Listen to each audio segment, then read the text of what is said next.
Their competition prize. You know what I'm saying? Like whoever ends up challenging them is going to be a team that nobody really called from the start. You know what I'm saying? It's not going to be. I don't think it's going to be anybody in their division. Oh, I Because who agree. you got over there? You got Denver. You got Denver. You have the Vegas. Hmm. We got Denver, You got the Vegas. We got Chargers. Yeah, also. Chargers. Yeah. Yeah. Ain't nobody messing with y'all over there. And then I'm Ain't like, nobody seeing y'all. I think Buffalo will probably be our biggest competition. Yeah, Buffalo. Oh, speaking of the AFC East, you see what happened to Cheetah this morning? Yeah, it got stopped. Yeah, he got stopped and they arrested his ass, but he was able to play. What the hell is wrong with my thing? I'm trying to get the Facebook straight, and Why? What happened with you? because for some reason What I can't happened? It's change not. that It's not loading yet. privacy. No, it's loaded. It's not showing it at all. Let me see. Is it Oh up now? damn. Oh, there we go. Because I gotta find out a way to permanently change these settings. It keeps showing it as only for me, not even like to people like people within my group. So I gotta like unlock it to make it public. Mm-hmm. Woo! Nina talking Yo, about it go. seemed that and I'm just looking at the scoreboard here. Speaking of Cheetah, Tyreek Hill, for those not in the know, hey, what's up, everybody who tuning in? We just waiting for everybody to fill in before we get started. So we just shooting about some football right now. Going back to it, Marcus Tyreek Hill, for those who don't know, he's his nickname is the Cheetah. He plays for the Dolphins. He was arrested this morning, but he was able to play in today's game. And with that being said, he had an 80-yard touchdown. Yeah, that shit was nasty. yo, his speed is crazy. But that dude on what's his name again? Xavier Xavier Worthy. Worthy. Worthy looks like he might be as fast as Cheetah. Well, he broke the record. The 40? Yeah, the 40 time. Yeah, So I thought I heard he got a faster 40 time than Tariq do. I thought I heard them say that during the game. I was like, ooh, that's dangerous. You lose Tariq Hill only to gain this dude Worthy. Yeah, that's rich. He runs a 4.21.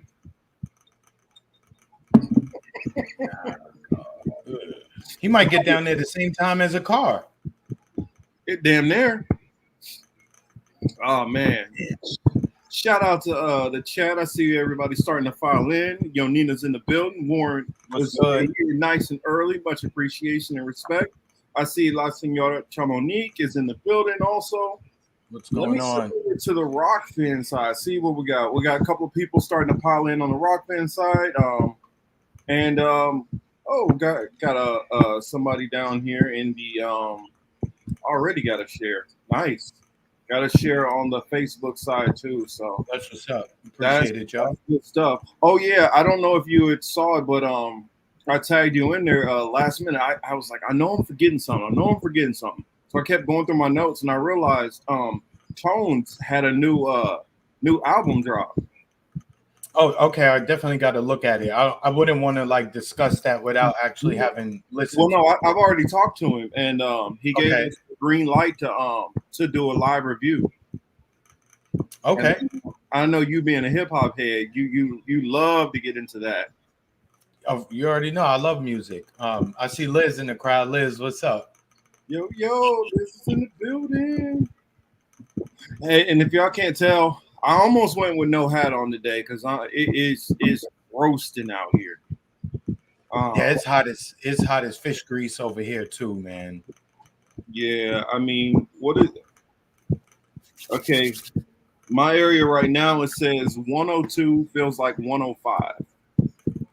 Mm. And it's supposed to be like this all week. Well, I think it's supposed to dip off. It's going to drop down like 20, 30 degrees later on in the week. But for all y'all out in these hot areas, make sure y'all stay hydrated. And also shout out to everybody who decided to swing by yesterday, catch the live.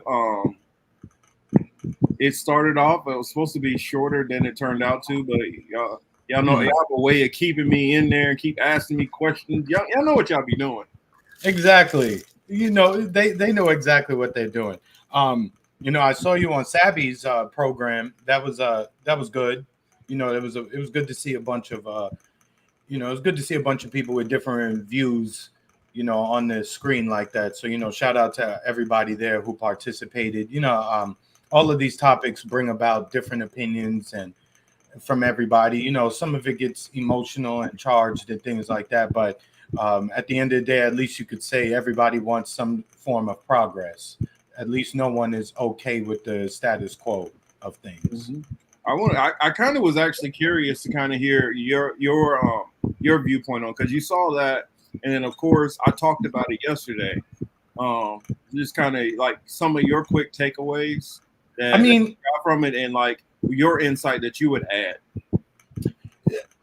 So you alluded to it, as did Sabby, and I think maybe a couple other people on the panel did as well, that obviously the culprit in all of this are the American policymakers, whether that be the people in government, whether it be the people in business, right? Mm-hmm. Either or both are making the policy happen. So I agree in saying that that's where the solution is going to be found, right? However, on the other side of it, for the people who are complaining about the actual people being there, I would say, to add just a tad bit of nuance, it's not so much like, damn, my neighborhood is changing. There's more people from different backgrounds here and different nationalities or ethnicities. You know, that's something.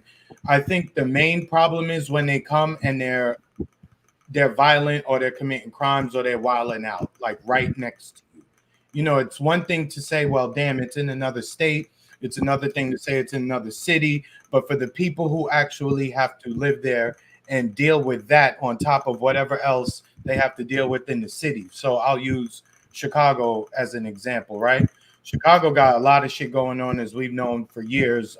We played that video with the shooting where it was just sounding like, you know, Fallujah outside. You know, that was just at a rap video. That is problematic in itself. Clearly, that deals with the residents of Chicago who have been in Chicago for quite some time now. So you have that problem.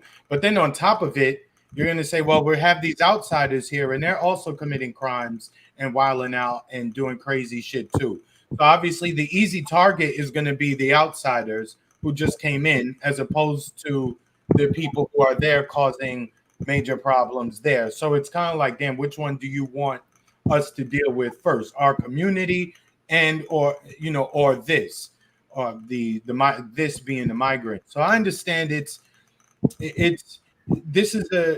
when you guys were talking, I was just thinking that it requires a lot of nuance, this conversation, because it's not just, oh, these people, these migrants is here and got to get rid of them, and it's not only, you know, the other side. Oh, so happy. Oh, thanks, Jonina. So yeah, it requires a little bit of nuance. It requires some intellect. And it requires a certain depth of thinking that maybe some people don't, or I don't want to say can't, but just maybe they just didn't get to that part yet. You know what I mean? So again, you made some excellent points again regarding who you're being upset at. The people who just walked here and crossed here and just came to set up shop, or are you going to be upset with the people who made it okay for them to come here and set up shop? You know, but again, the nuance I would add, the nuance I would add to that is, if you're coming here and it's just like, okay, me and my family just want to, we left someplace, it was crazy, we're looking for calm and peace, and then you come here and you just chilling, living your life, going to work, taking care of your family. Those are the people they're less concerned about, opposed to these young kids that we are seeing on the internet wilding out. You know, that presents a very real problem for those people in those communities. And I would say that, and I mean, I definitely agree with everything you said there. I would say also what you see going on in New York is a little bit different than what's going on in Chicago because you guys have crime just rampant in Chicago in all different aspects. And so whether it's black people, white people, Latinos, immigrants, whatever, Chicago is looking a hot mess. And you had New York where there was a period where crime rates were starting to go down. And Yes. then you started noticing an influx. And some of that started in the black and brown communities. With COVID. There was Wilding during COVID. We get to that point, we have to admit a lot of these ninjas outside in Brooklyn, in the Bronx, they was going crazy during the lockdowns. People was really outside wilding. So, we have to also, state that too. You know what I mean? We're just going to keep it above. You young boys was going crazy outside. Yeah. Sorry, Marcus. Now fast forward to the importation.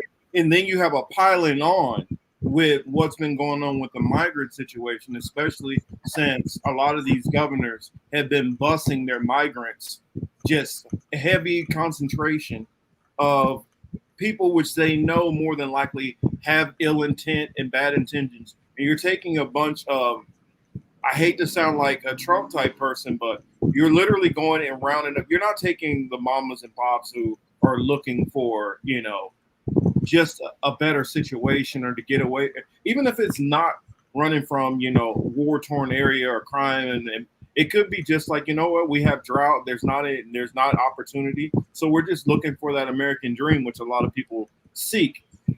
They literally rounded up a lot of people who are going to be fucking problems. And you're getting that same element. It's kind of reminiscent to what was happening in with a lot of the Cuban nationals that were coming over. They were literally emptying prisons then and sending them to Florida. And so it seemed kind of similar. It seems that maybe they didn't, as a policy in, a lot of these Central or Southern South American countries, maybe it wasn't a policy of actually opening up the jail and sending, actual prisoners, up the road to points north. However, I will say it seemed to be a certain street element who just probably decided, let's get out of here. Let's dip before,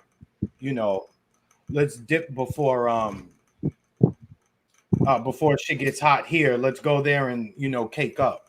You know what I'm saying? Yeah. So yeah, that was just some, and that's the thing. Even if it could have been argued in a different way, more nuanced, I think that they could have gotten more agreement on even some of the stuff that they were talking about. It's just the way it came across. And I heard Be Easy on the panel said we don't have time for nuance. If you don't have time for nuance, then you don't have time to actually get things worked out properly. Well, if you don't, that point, if you don't apply the nuance, you're going to have even more chaos than you currently have. It's just going to delve further into chaos, and you're going to have battle lines drawn, and you're going to have people who probably should be allies on some sort, or at least not banging at each other. Pause. You're going to end up having static with people you probably shouldn't have static with. Again, that doesn't mean that y'all have to be besties and hanging out all the time, but you could at least know, all right, this is not hostile. We may not mess with them, but we don't have to be, we don't have to view them as an enemy per se. Mm-hmm. Yeah, I agree with that 1000%. And did you hear the update about the Aurora situation? What really came out? So it didn't seem as if they took over the whole building, right? No, it was just that one apartment, and it was another Venezuelan migrant who was in that apartment, right? Yeah, and this is kind of like I owed you something. I was like, Chris, let me hold that, and then you let me hold Pax or something. We won't say what exactly. Yeah.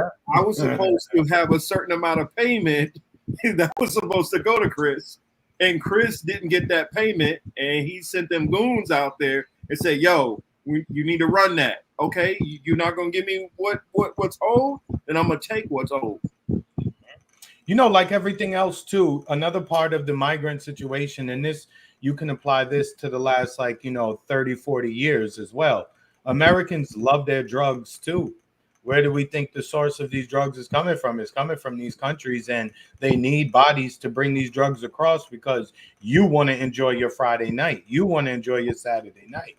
You want to enjoy your tailgating party, and you were just out Saturday night getting it popping. So you're gonna need a little pick me up, and you know what I'm talking about.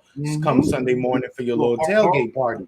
So with that being said, a lot of you are contributing to this, whether or not you realize it. Oh, and since you brought that up, I actually don't want to exclude another group of people because they'll think it's those druggies over there and point at these other people. Well, how about all of these Americans who all of a sudden love avocados? Do you realize that the cartels own a lot of that, the avocado market, and how much like violence is caused behind that? And so, because of the supply and demand in America, does drive some of this criminality, and I don't think people always connect the two things. Well, it also has to do with the way our system runs and our economic system runs, not necessarily always the immigration side of it.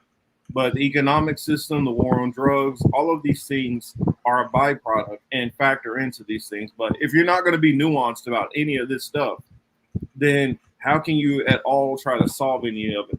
Like I said yesterday, if you got cancer, yeah, you want to stop the cancer, but there's a different treatment for if you got lung cancer, breast cancer, pancreatic cancer, ovarian cancer. You just can't be like, I got cancer. You got to treat each type of cancer for what it actually is. And if you're not going to be nuanced about what you're actually dealing with, then you can fight it with as much vigor as you want. That doesn't necessarily mean you're going to get the results you're looking for. Yeah, you more than likely you won't reach the conclusion that you are seeking. And that's all. I felt like my pushback more was to just try to get people to think about the you just wanted them to take a step back to expand their view. That's it. You just wanted them to see a little bit more of the picture as opposed to, maybe the frame they had. You know what I mean? So maybe they was watching it on a 55-inch TV and you wanted them to step back to look at the 65 or the 80. You know what I'm saying? Yeah. And exactly. you didn't necessarily, and you're not even saying that you're wrong in your assessment or your thoughts. I'm just asking you to include more information so that whenever you do come up with your assessment, it would be you'd have more information. You know what I'm saying? Your assessment would be more, it'd be better based on the additional facts that you are now considering. Shout out, I see Saul. Saul is in the building. So what up, man? Has blessed us with his presence. Wesley, what's good? Oh shoot, I see the slow news day is in the building. Says, oh yeah, Steve, what up, man? Steve, what's good? Avocados. Did he is he still in Vegas or did he go back to Cali? No, he's in Northern Cali if I remember correct. Oh, okay. So he was like LL Cool J, huh? Going back to Cali. Cali. Yeah, he said, let me get away from all these toxic neon lights and noise pollution, and let me get out to the serene California rural areas. Yeah. And Saul, to that point, right? And Marcus, we can move on after this. I was just saying, Saul says that's true. Perspective matters. Nativism versus internationalism will always happen. Absolutely. The people who are far removed from whatever the issue is, they will always take this is how we need to approach the problem and fix it. And it'll be a very academic type of prescription that they offer because they're not dealing with it. The people who are actually right next to it, their call for action is going to be radical to the person who's 10 steps removed from me. Yep. You know what I mean? Or if you factor in a situation like living in California, it's hard to even tell because so many of the people who you would think would be the undocumented population, there's so many people of that same demographic who already live here. So how do you tell who's a legal citizen, who's undocumented or illegal, however you want to say it? I mean, Yeah, that's you're a in an tough area situation, bro. like somebody commented yesterday and they put, well, I heard this and I heard that, and well, they're like, well, I heard that if you don't speak Spanish, you can't get certain jobs. And I'm like, I live in a place that the state of California is predominantly Hispanic at this point, period. And a lot of areas in LA are overwhelmingly Hispanic. I'm talking about into the 90% or more. And you still don't have to speak English, and I mean, you still don't have to speak Spanish in these jobs. So I'm like, where's some of this stuff coming from? And then they brought up the point of, well, and there's some gatekeeping going on. I'm like, before we had the immigration situation, did we not have white people who were just hiring their son, their nephew, their cousins, and gatekeeping a lot of black people out of these careers? So I feel like as black people, that's never been an excuse that we use that, oh, well, this person is stopping me. Oh, poor, pitiful me. We've always decided and we've always kind of known you got to work 2 times as hard in this country, no matter where you are, and never use it as an excuse for why I can't get ahead. And then I brought up how many trade professions there are. Why is and I got to speak real for a minute. There is a whole lot of our demographic who are coming out of high school or not even graduating high school, but somehow think that they're just going to survive in this society. You got to give yourself some kind of a plan to survive in the society because they're not just giving away jobs and giving houses and stuff. You got to get Well, out. that's why. But that's why this issue requires a whole lot of nuance. So to the person who says they don't have time for nuance or that they don't understand nuance, look, even if let's just say politician in your neighborhood, in your state or your county, or even your local politician says, "Hey, I want to end this. I want to end this. I want to get rid of them, etc., etc., etc." Right?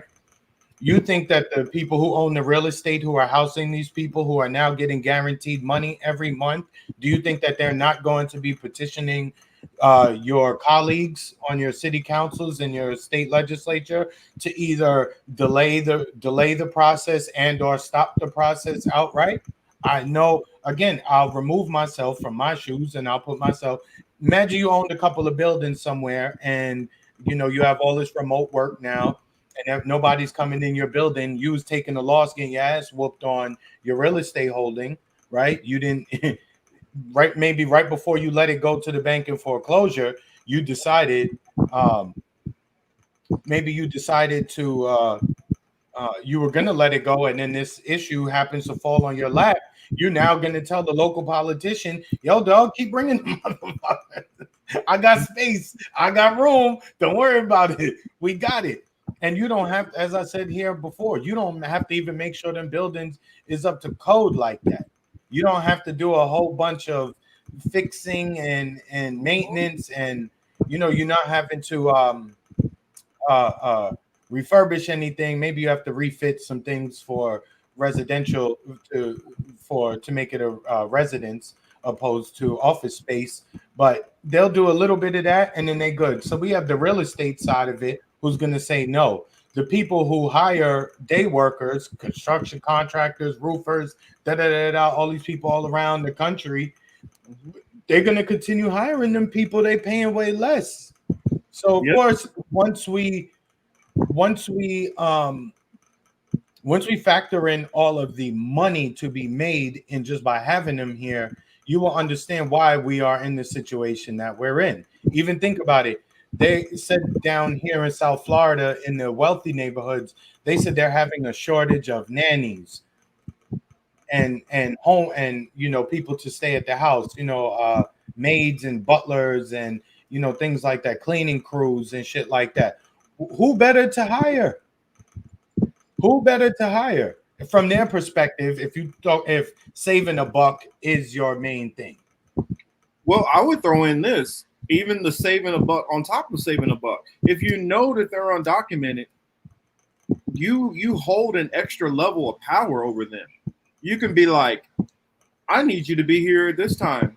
You get a regular American, they can be like, no, my contract says this or this, I'm not coming in. And you got recourse.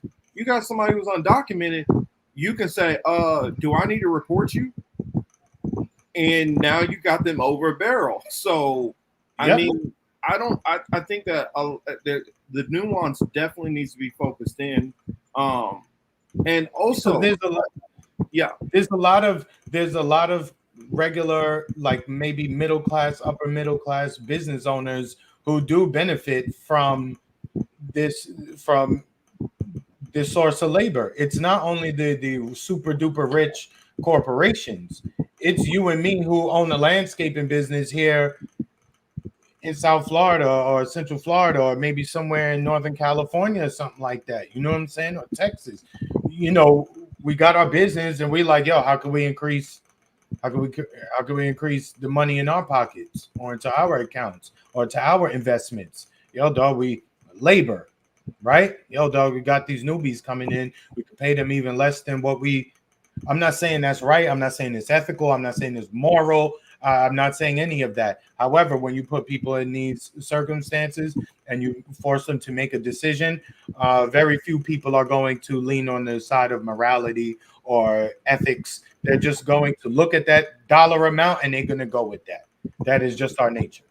Yeah, that's the point. Like me and Liz were talking about. I said, I'm just speaking from an analyst. I'm thinking from an analyst. Yeah. I'm looking at it, just giving you the cold, hard numbers and facts. I'm not telling you what I want it to be, what I think it should be, what I agree with. I'm just giving you how I see it. Now, Correct. You, the activist, it's your job to change that reality. Yep. So, I mean, that's a whole. That also reminds me. You're talking about the apartments and stuff like that. It came out also in Aurora, Colorado, that dude was a slumlord, and there's all kind of cases against him about him not handling stuff in the building. This is my point, and to that, thank you, Marcus. See, this is why we good together, bro. Pause. Mm-hmm. This is why we work, right? Because now, when you this is two birds, one stone. This two birds, one stone shit right here, right? Yep. And you already know where I'm gonna go. Mm-hmm. So. You saw the name of the owner. Oh, yeah. I saw that. Then you saw, if you bother to check, there's other infractions, if you will, with this guy and other people of that ilk as well who are building owners. And these are a lot of people who are behind. They got code violations, fees, lawsuits, etc., etc. But now what are they doing? They're housing migrants. Mm-hmm. So I'll let y'all put it together. I don't want to dwell on that issue, but Marcus, you know exactly what I'm talking about. Exactly. I mean, and that's the reason why I went at, you got to go at these businesses also. And you can't just put it on the politicians. You can't just go at, for one, going at the migrants. That's not how you do this. You end up like old boy who now is on trial, you know, for putting, you know, for putting a hole in somebody. Oh yeah. You that's what situation you get into. And that's no good for you, no good for them, it's no good for your family. You know what this also, you know what, low key, and it's reality. It's unfortunate, but it is reality at the end of the day. This just goes to show that Black Americans or Black folks in this country don't have none of their shit together, because you notice there's certain neighborhoods where they're not doing that, because that neighborhood as a whole gonna form like Voltron and tell you that, nah, this ain't happening here, bro. You gonna have to go that way. Well, that goes into what I was talking about, the fracturing. That goes into what I was talking about, the fracturing. And they took it as in, well, Black people are like, yeah, the people may agree on this, but if we don't have any kind of leadership who's organized and pushing anything, for instance, because the Asian community got brought up a little bit yesterday. The Chinese American leadership works as one. They move lockstep. Black people, you got some that's like, yo, I'm just worried about my record deal, or I'm just worried about my sneaker deal. And you got these over here that's like, yo, I'm just trying to get reelected. And you got these people over here that's like, yo, I'm trying to build up my practice. And as long as the pillars of the community are segregated and fractured and doing their own thing, it doesn't get you where all the 99% of the people can be completely on code. But if you don't have the leverage, and that's how a lot of these other groups work, the leadership at the top. I mean, when it was the Martin Luther King's pushing, then because he had the people already behind him, but you don't have no tip on the end of your spear, it's not nearly as dangerous. Mm-hmm. And that's the problem. You know, there's no point on that arrowhead. Yeah, that too. Beyond that, you know, like I said, they're just not on code with each other enough of the time. They're not on code with each other when nothing is happening. That right there is the problem. You on code only when something happens. It's very reactionary. Proactive versus reactive. Yeah. So at the same time, you gotta, I don't even want to say keep that same energy. You just have to move differently, you know, in times of quote unquote peace, if you will. You know, it shouldn't have to be after Tamir Rice gets, you know, how he's done. You know, it shouldn't be movement after that. It should be things prior to that. So, and because you do need you need that before, so that when things do happen, at least you have a form of support. Again, I watched this other community that I'm thinking about. When anything and everything happens, before, during, after, they all looking out for each other, taking care of each other. And again, that's not a community that loves each other like that. No, they have their own internal beefs. They got their own internal squabbles. Some of it turns deadly. Some of it turns criminal. Some of it turns petty. But they have their own issues within their community. It's just that they do not. They don't tolerate any kind of attack from the outside. Yes. In no shape, no form. Even, or I won't even say an attack, a perceived attack. They think that you're doing something. They're gonna respond with like the power of Thor's hammer. They're gonna throw everything they got at you.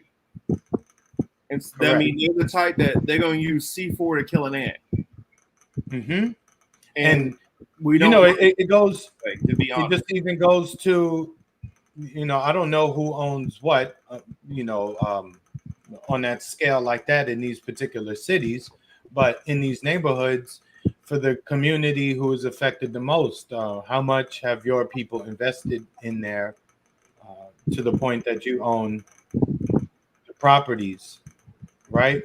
Has anybody come up and done that in those particular communities? I'm not faulting people for not having the dough to do that. That's a totally different thing.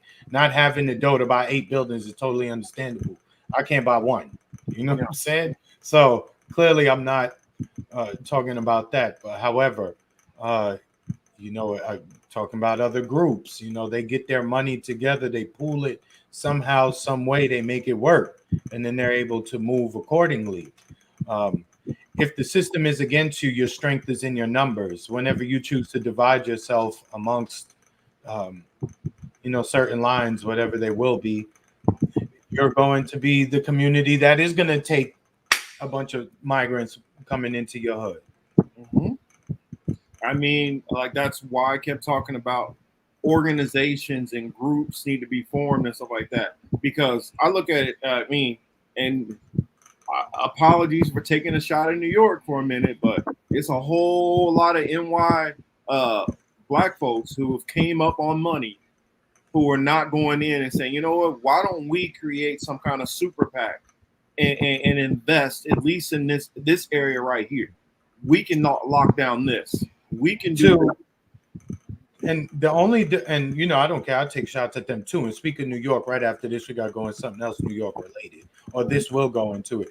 New York is, you know, we always hear about Chicago corruption, everybody talk about that. New York is super duper corrupt, bro. Way And to that extent, especially the real estate market, that is one of the dirtiest, most the real estate market might be dirtier than the subway station or a sewer. That just just keeping it a buck. That is how filthy that industry is in that state, in that city in particular. So I'll shoot them a little bit of bail when we say that because it's not always easy. But Marcus, sidebar, yo, did you see they ran up on Eric Adams' two top aides, and they ran up on the that. I heard and the about Fed that. ran up on the Fed ran up on the chief of police too. Mm-hmm.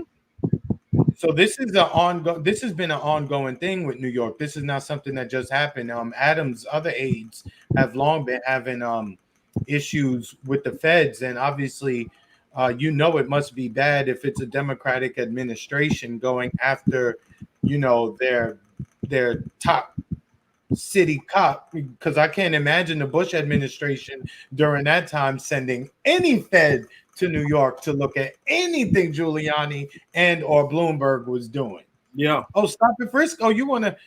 You want to throw these zip against the wall and frisk them all day? Man, go ahead, dog. Yeah, man. What? I ain't never gonna say nothing. You go ahead, man. Do your thing, dog. But if something happens, you deal with it. But you see that in New York, you see that in Chicago, and you see that in the Bay Area. I mean, like crazy on a regular basis, because the corruption is just that damn bad. Job shock: 1.3 million native-born Americans just lost their jobs, replaced by. I mean, I don't know.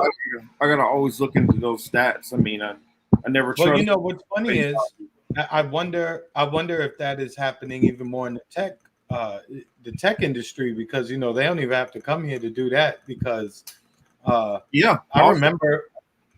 remember here years and years and years ago when the tech folks at Disney had to train all of these new Indians who they put up in housing and all this other shit, and they was training them dudes. When all them dudes like graduated, they told all the rest of the guys, "Hey, thank you for your service. You're no longer needed. Please pack your stuff, and it's we'll give you a great reference. You've been great, Marcus. Don't you worry. You'll bounce back. I have every confidence. You're going to be great. Don't you worry. It's just like right now, the direction of the company is just not for you." And we're just deciding to go our separate ways, but we love you. And should anything come up in the future, you're at the top of the list. I really don't want to do you like this, but I just kind of have to. So as soon as you get out, it's like, yeah, we just got rid of that. Here come Apu. He good. Apu taking like a quarter of what Marcus is making. Mm-hmm. I mean, think about it. While there's all this focus on undocumented immigration, the immigration that should bother people more than anything is some of this like HBV1 and stuff like that. Those should be the ones, because these are corporations saying, "Yo, I need cheaper labor, and so bring these cheap labor in, so I don't have to pay Americans." And they're bluntly saying that when they do it. And that's at an income level to where if you've been working there about let's just say if you've been there 2 years steady. Those are that's the income level where you would start to qualify for a loan to be able to purchase a home, even, or maybe even an investment property. So to your point, that HB1 person, they getting it in too, especially in the tech especially in the tech sector. Yep. Oh no, go ahead. No, but that New York chief of the feds being in New York is very interesting, because I still don't know what's going on. It's some kind of corruption, but I don't know the particulars yet. We're not gonna know nothing until after the election. But look, that's the thing I was thinking. Like, it's got to be bad if it's bad when there's a Democratic administration and they send it in the feds to their biggest city 2 months out of an election. Something has to be, there has to be something there, dog. Like, Well, that's the thing. There's something there, but they're not going to like dive into it until they're gonna wait till somebody get in the office, and that's when it's gonna be talked about. Yeah, it seems like at some point there, more will be revealed, as as the saying goes. But we are clearly, but whatever is there, where they say what they say, where there's smoke, there's fire. Oh, now something is. There's like a four-alarm blaze somewhere that we just don't see. I just want to know who is giving the money. I just want who is giving the money, not the recipient. I want to know who is sending the money. That's what I want to know, because obviously it's going to involve money, and yeah, that's what I want to know. Because when I find out who is sending the money, then it will tell me so much more. You know what I mean? Adams is a thug pig, and nothing will happen. Jeez, let us know how you really feel about the man. Oh, oh yeah, out here in Cali, I'm not gonna. And send Shamanique, let me say, like I think I told the story here on this show a couple weeks ago. My homeboy in Queens, he's telling me it's mostly Africans over there in our part of town from three separate countries, and he said they the ones outside really wilding out on the streets. They snatching people's shit. They not paying for buses, not paying for trains. They thieving shit out the store. He said it's mainly them, so it's not even it's not even just Hispanics. You know what I'm saying? To the extent of Indians and Ukrainians, Chinese. Well, let me say this: the Chinese or whatever Asian country it is with the prostitutes. Oh my God, though they have an endless supply, seemingly. It is. Look, this is gonna sound bad, but if you like Asian, you know what, and you just go to New York, go to Queens, go Flushing, dog. You gonna find it, dog. That's not an endorsement. I'm just telling you that's what it is out there. It is bananas, and it wasn't like this. It wasn't like this. I'm not talking about like back in my day. No, it wasn't like this in like 2022, 2021. Not like this. We're not talking about 15, 20 calendars ago. We're talking about 3 calendars ago. We still talking about the 2020s. I know that a place when I used to blaze and I would go get my stuff, it blew me away. It was like 3 of them parlors in one spot, and they were Asian owned and Asian operated. You can see girls sitting there in stripper heels, peeking out the window, waiting on customers. It's like they looking at you like, "Hey, you want?" I'm like, not me. I'm going over here. I'm not dealing with y'all." And they're like competitive for it. So, I mean, I saw that in different. Yes. Different, yes. Yes. Yo, don't believe me. Just Google anything. Flushing, Queens, prostitute brothels. Just search that. And yes, see, I didn't even want to say that, but yes, Chamonix. I mean, I am not responsible for the comments of my chat.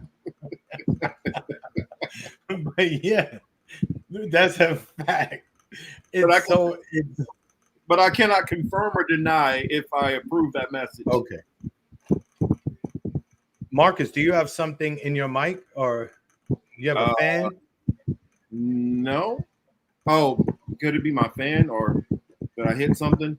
It sounds like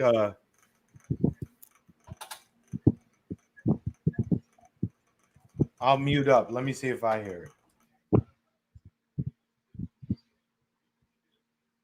Okay, you mute up. Okay, it might be that might be Marcus's mic, right? Audience, tell me how I sound.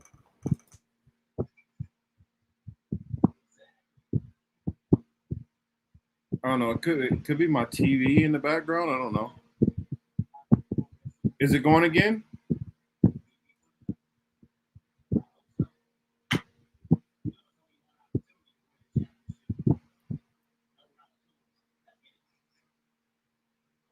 could be my fan. It's Marcus.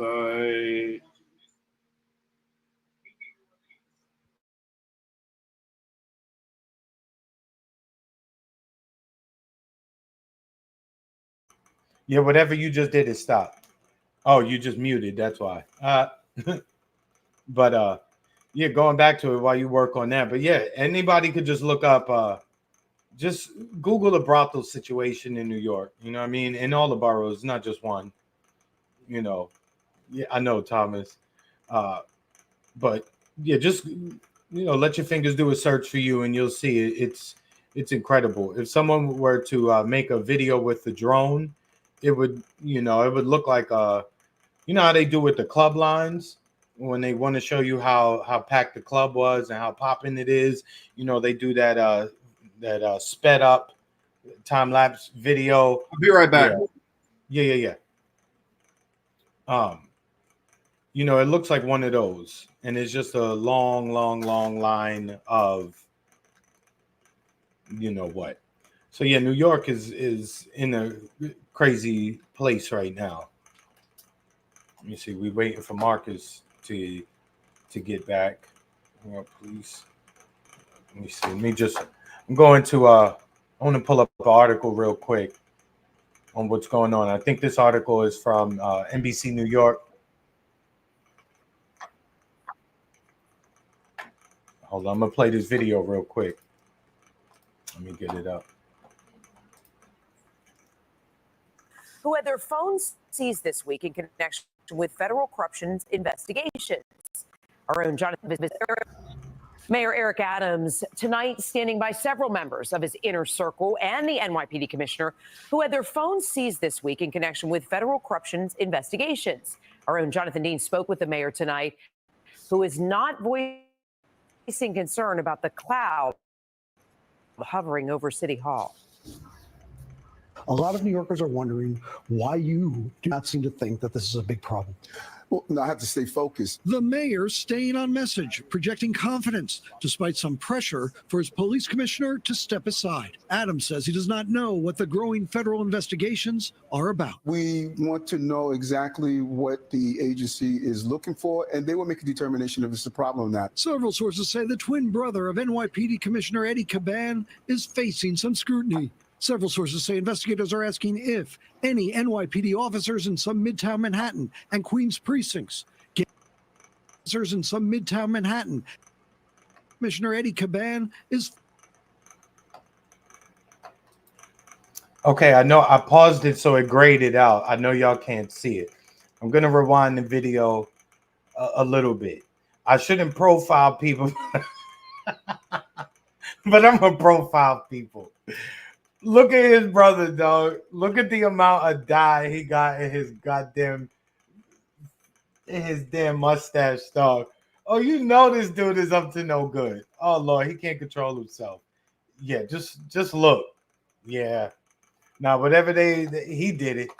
Yeah, you used too much dye, dog. That gave it away. It even looked like your eyebrows is touched up a little bit. But I'm gonna rewind the video. He just looked too pretty, and that's a. Yeah, dog. Can't trust it. We're gonna go back to it. That's my profiling. You could get on me and say I'm wrong. I don't really care, but that's just I shared it in a thought out loud. And they will make a determination if it's a problem or not. Several sources say the twin brother of NYPD Commissioner Eddie Caban is facing some scrutiny. Several sources say investigators are asking if any NYPD officers in some Midtown Manhattan and Queens precincts gave special treatment to clubs that were paying James Caban. There are questions, too, if James Caban tried to seek promotions for some officers who may have helped him. Dog. U.S. criminal investigations agents have now joined the investigation. A spokeswoman declined comment. No one has been charged. An NYPD spokesman declined. Okay, I think we just figured it out. And I was going to say sound check real quick. Does that sound Marcus, better? Did you hear any of that? Yeah, I heard it all. Yeah. Sounds way better. How do I sound? Okay, good. No, you sound good now. Sound super clear. I don't hear the feedback on the, not feedback, but it didn't sound like somebody was like tapping the mic. Pause.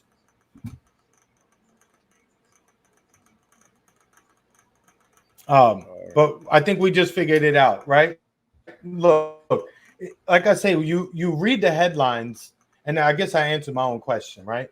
You read the headlines and you think one thing or another, but they always do tell us, whether it's in a roundabout way or they omit something or they admit something, they always tell us. So I'm just going to rewind this to see if people really catch what was going on now that we know.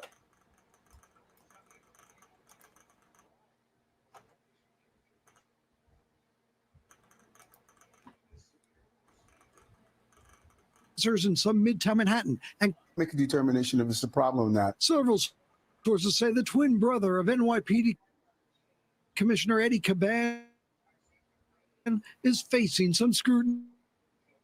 Several sources say investigators are asking if any NYPD officers in Midtown Manhattan police a special treatment clubs that are paying Caban. There are two. James Caban tried to seek promotions for officers who had helped him. We are told IRS criminal investigators have now joined the investigation. A spokeswoman declined comment. No one has been charged. An NYPD spokesman declined to comment. Several messages left for James Caban not returned. Details still unclear, but sources say other questions include, did James Caban do any business with nightclubs while traveling with an NYPD security detail? Did any police supervisors make decisions to place NYPD cameras based on which clubs might be paying Caban? Sources tell us cell phones for the police commissioner and his brother James were seized by the feds this week, as were phones of several officers at police headquarters in Midtown and in Queens. A New York Post editorial called for Commissioner Caban to step aside, given the optics of the ongoing investigation. The agency is professional. They're going to do their job. In a separate criminal investigation, the FBI also seized the phones of many of Mayor Adams' inner circle at City Hall, including schools chancellor David Bank, operating Deputy Mayor for Public Safety Phil Bank, who through his high-powered lawyer Ben Brofman declined comment, and a third brother, Terrence Banks, who has a private consultant. If you hire Ben Bronfman in New York City, just go look him up. If you hire him in New York City, that means you needed help. That means you needed, New York is a baseball town too. That means you needed a real good DH to come in and smash shit. You know what I'm saying? That's what you needed. You need maybe who was Jake? What was Jason's name? I can't remember Jason's name, but homeboy used to play for the Yankees with Jeter and them boys. He used to come in and clean up. That's what you're hoping that a Bronfman would do for you in New York City. Anyway. Consulting business, his lawyer says Terry Banks is not a target of the investigation. Again, no charges have been filed. As sources tell us, it will likely be weeks as investigators try to go through the phones that were seized this week. Jonathan Dienst, News 4 New York. Okay, so I would say that I have a couple questions to ask you, Marcus, right? Let me see what you would think, right? Did you freeze? Hold on a sec. Are you frozen? Oh, yeah, I think you're frozen. I was expecting you to move, but didn't. To the people in the chat, okay, you moved a little bit. To the people in the chat, I would ask you all the same questions. So, what do you need for nightlife? What do you need for a good nightlife in a city like New York? What do you need? You need a couple of things. I think some of this ties into some of the topics Marcus and I touched on earlier. And it clearly shows that corruption within the NYPD is the same as it's always been. Except this time we just got, we got twin brothers who look like they could have been part of Tony Montana crew. You know what I'm saying? Saul, correct. And there's one more you're missing, Saul. You got that. And what else would you need for good nightlife in New York? Again, if you're running the club, what do you need besides booze and the nose candy? What else? We need the X. No. Well, yeah, that's good, but it kind of plays into that. right substance. What else do you need? There's one other main. All right, there we go. There we go. They got it. Dingo got it. Saul got it. Congratulations. All right, good. Because you have to put yourself in the mind of some real debauchery, right? So Yeah. these. I guess take me off the screen real quick. All right, yeah, we had to take Marcus off. So let me back up a little bit because I hate being so up close. But anyway, y'all already know you got to bring out the women, and when they do this investigation, and again, we just saw from the video that they said the IRS is involved. So they're looking for the money. That's a very cash fluid business that you're running, especially with talking nightlife in New York City. You're trying probably not to get people to pay via Zelle or their debit cards. Maybe at the bar you'll allow that, but all them walking in fees, you would try to collect that via cash. So we're talking about probably millions of dollars at this point, depending upon how long this operation has been in play. I don't know if this started at the end of COVID, or maybe it was happening during COVID, but you already know what that means. There's a lot of money at play here, especially because the IRS is now involved. They're going through them phones to find out the dates, the names, and all of it. So we'll see just how far the feds are willing to take this. I can already look out. And here's the other thing. Are they looking to prosecute, to put people in prison for them breaking the law? Or are they looking for certain pieces of information to protect certain people? So, or maybe it's both. Because as I said, we could see the feds investigate. This could end up being an investigation somewhat like Puff, right? They ran into Puff Daddy shit in Miami, in New York, and California, right? Boom, they run inside his shit a few weeks later. What do we get? We get the video of Cassie and Puff in that hotel. What went down there. Obviously, that wasn't good, but we got that piece of information. I don't think that came from any of Puff's enemies. That had to come from the people who raided his home and have all that information. Are we going, or is it going to be like Epstein, where they raid everything, they go in there, we ain't see nothing besides maybe a Bill Clinton blue dress picture and maybe some other stuff that we've seen over the last 20 years since they initially raided Epstein's spots, because they could keep it tight like that. So I'm kind of like Thomas. Maybe this investigation is to punish some people, get the ones you don't like out of there, get them in trouble, have them pay or put them in prison. And then maybe it's to control the market. And it's also probably to protect some names from being exposed for what they like to do in the off hours. Because that's a lot of police. That's going to be a considerable amount of police that you're dealing with if you're talking about locations in both Queens and in Manhattan. And it's a lot of people. These clubs just don't hold like 400, 300 people. So yeah, there's sure to be some elite clientele, if you will, who stand to be exposed. So maybe that's why you want to just do you want to cast a wide net to try to pick up as much, at least electronic devices that can communicate all at once. Marcus, you still having your... Okay, I can't hear. Your mic is muted. I can't hear you. I didn't see any text in the chat. They will put the Dingo says they will put the evidence with the Epstein Mansion videos. Yeah, I mean, that was a hell of a raid they did. That raid spanned what? It probably was a spot somewhere in Europe. There's probably a spot, not probably, there's a spot here in Florida. There's New York. There's New Mexico. And these are just the ones we know. I'm pretty sure there's probably some in Ohio and possibly Massachusetts. We don't even know the extent to which they raided, what they found in all these places. So, they did that to make sure they helped protect that man. Woo. Can you hear me now? Yes. Man, it somehow added me and both of my accounts. I went in on both accounts somehow, and, and I was like, "Oh shit, I'm fucking echoing." How do I fix this? So, all right, now it's good. Yeah. That comment took me 7 tries. I can't say that out loud.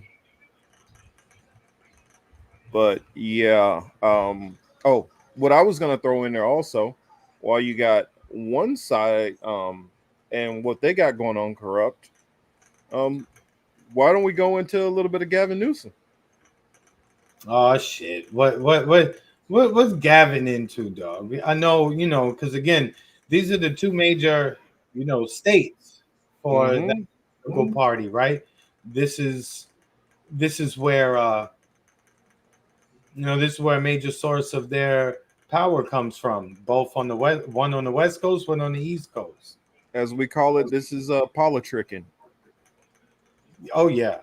So if there's corruption in the Big Apple, I'm pretty sure there's corruption. What would they call the Golden State? Yeah, the Golden State. Yeah, the Golden State. Oh, damn it. So let's get that out of the way. You see California Governor Gavin Newsom. Uh-huh. No, go ahead. Oh yeah, it says California Governor Gavin Newsom vetoes bill aimed at helping undocumented immigrants buy homes in the state. Yeah, he wasn't about to. He wasn't about to do that. I knew he wasn't gonna do it. So Do they have enough? Do they have enough to beat him? Because that could be just the ploy right there. I wasn't for it, but they had the numbers. I guess we're gonna find out. My bad. Go ahead. It says California Governor Gavin Newsom vetoed a bill Friday that would have made some immigrants in the county illegally eligible for what the heck? I read that right. Immigrants in the country illegally eligible for home loans backed by the state. The bill by Democratic Assembly member Joaquin Arambula of Fresno, sorry, I can't talk right now, would have prohibited the disqualification of loan applicants to state first-time homebuyer programs for reasons based solely on immigration status, given the finite funding available for Cal HFA program. Expanding program eligibility must by carefully considered within the broader context of the annual state budget to ensure we manage our resources effectively, Newsom said in a veto message addressed to members of the state assembly. Arambula previously said in a statement that the purpose of his legislation was to address the state's housing crisis. Okay, AB 1840 is about providing an opportunity to hardworking, responsible people who dream of owning a home and passing the legacy to their children. A dream that we all have for all our families in California. Abarambula said, and that includes undocumented migrants who have lived here for decades and paid their taxes. This is what I was going into saying. Remember, I said this a little while back. Here, I'll finish this last part. Republican state lawmakers who sent a letter to Newsom, or Newscum, as some people say, request that he veto the bill, said that the state should prioritize housing assistance for families in the country legally. Which I am supportive to a lot of things for immigrants. But at the same time, in California, we got too much of a housing problem. You got to deal with documented citizens first. Now, I get it. There are issues where you have people who have been in this country for 30, 40 years, sometimes longer, who are still haven't done their paperwork. At the same time, I feel like, well, why have you been here that long and you haven't been working on your paperwork? It's one thing if we say you've been working on it, going through the process, and all your stuff is just mucked up for some reason. But if you've been sitting here for all this time and you haven't even been trying to do the paperwork, why are we going to create a shortcut so that we can deal with an issue that you might be having while there's all these other people who are, as they say, doing it the right way or trying to follow the process who are skipped over?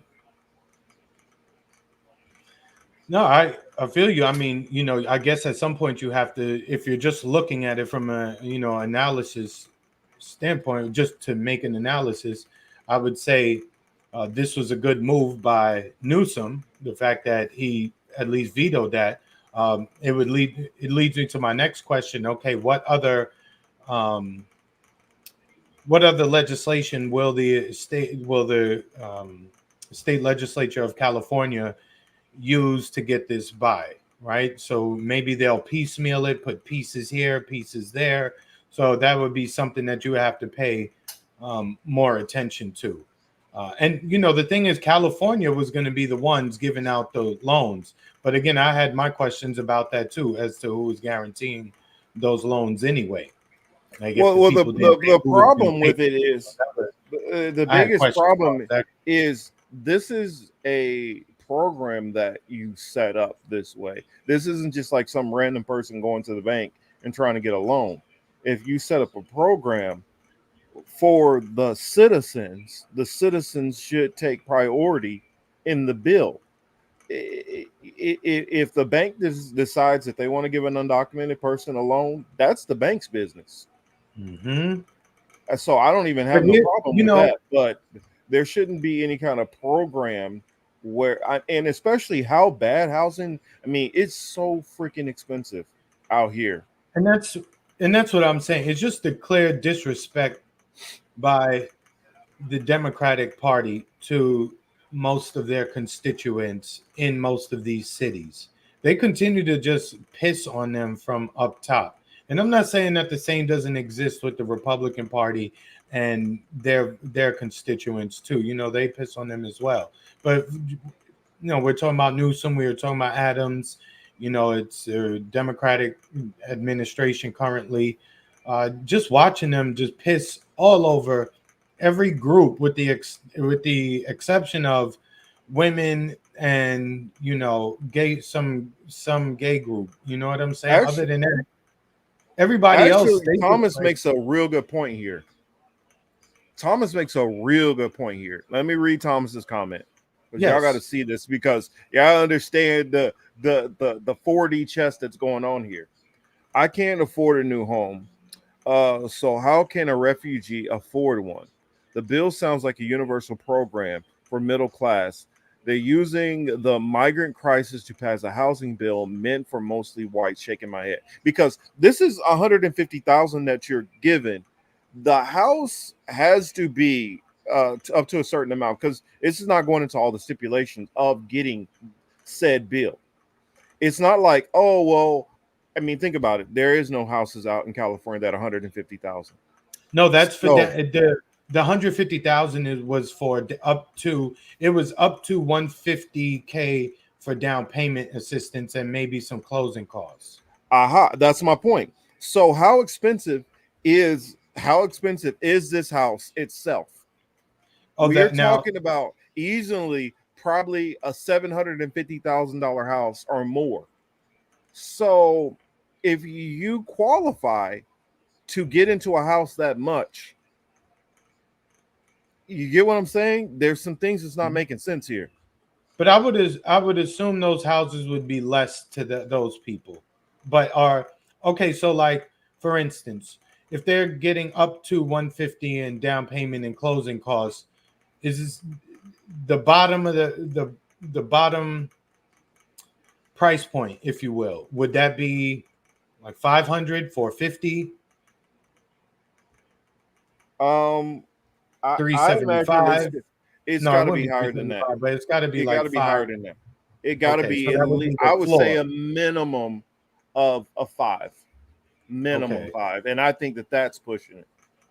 Okay, got you. And also, you got to be somebody who is running a certain amount of credit score too to get the rest of the money for the loan. Yes, and income. Exactly. So this isn't something that's pitched to some, migrant who's just walked across the border. This is somebody who owns a business, more than likely. This is Well, I somebody, mean, yeah. The thing about it is, this was to my point about pissing all over their constituents is that you knew when you included that piece into the legislation that it was going to prove to be extremely controversial, even within your own ranks, and you still went ahead and included it. So, to Thomas's point about the bill being a universal program for the middle class, which could have been useful if we're just talking about something useful that a government could do. I'm not saying they should do. I'm just saying if they were going to do it, it's not necessarily the worst thing out there. They included that to make sure the entire bill died. Because if they wanted, they could have just removed that section and then put it right back on Newsom's desk and have him sign that bill, and then we move the on so that maybe somebody, maybe somebody in your position, next to you, a little bit above you, maybe a little bit below you, would be able to qualify for the program and get themselves, housing. And this is what I'm saying. It's one of those things where this bill is set up for. I mean, not the bill, but I'm saying. Sorry, I had a phone call, got distracted. But Yeah. when you are when you were so when you were so laser focused on taking care of your group, when you were laser focused on a particular cause, I guarantee you, if you go through this I'm not sure if he's state house member or congressman. I think he's in the house. If you look it up, I guarantee you most of the bills he has is going to have something to do with immigration, with migrants, and stuff like that. And this is somebody who is an activist for that particular cause. And he don't give a damn But if it's again, politically feasible or how it's going to affect the governor. He only cares but at about the same how time, can I get something for this particular group. But what's why I don't know much about anything. I just talk shit, right? But I would think that they have committees for the bill, right? It's Of not just course, like, hey, I show up, me and you are now, you and I are now assembly members, right? yeah. And we just both bring a bill, and then everybody votes on it right then and there. I think there's a process.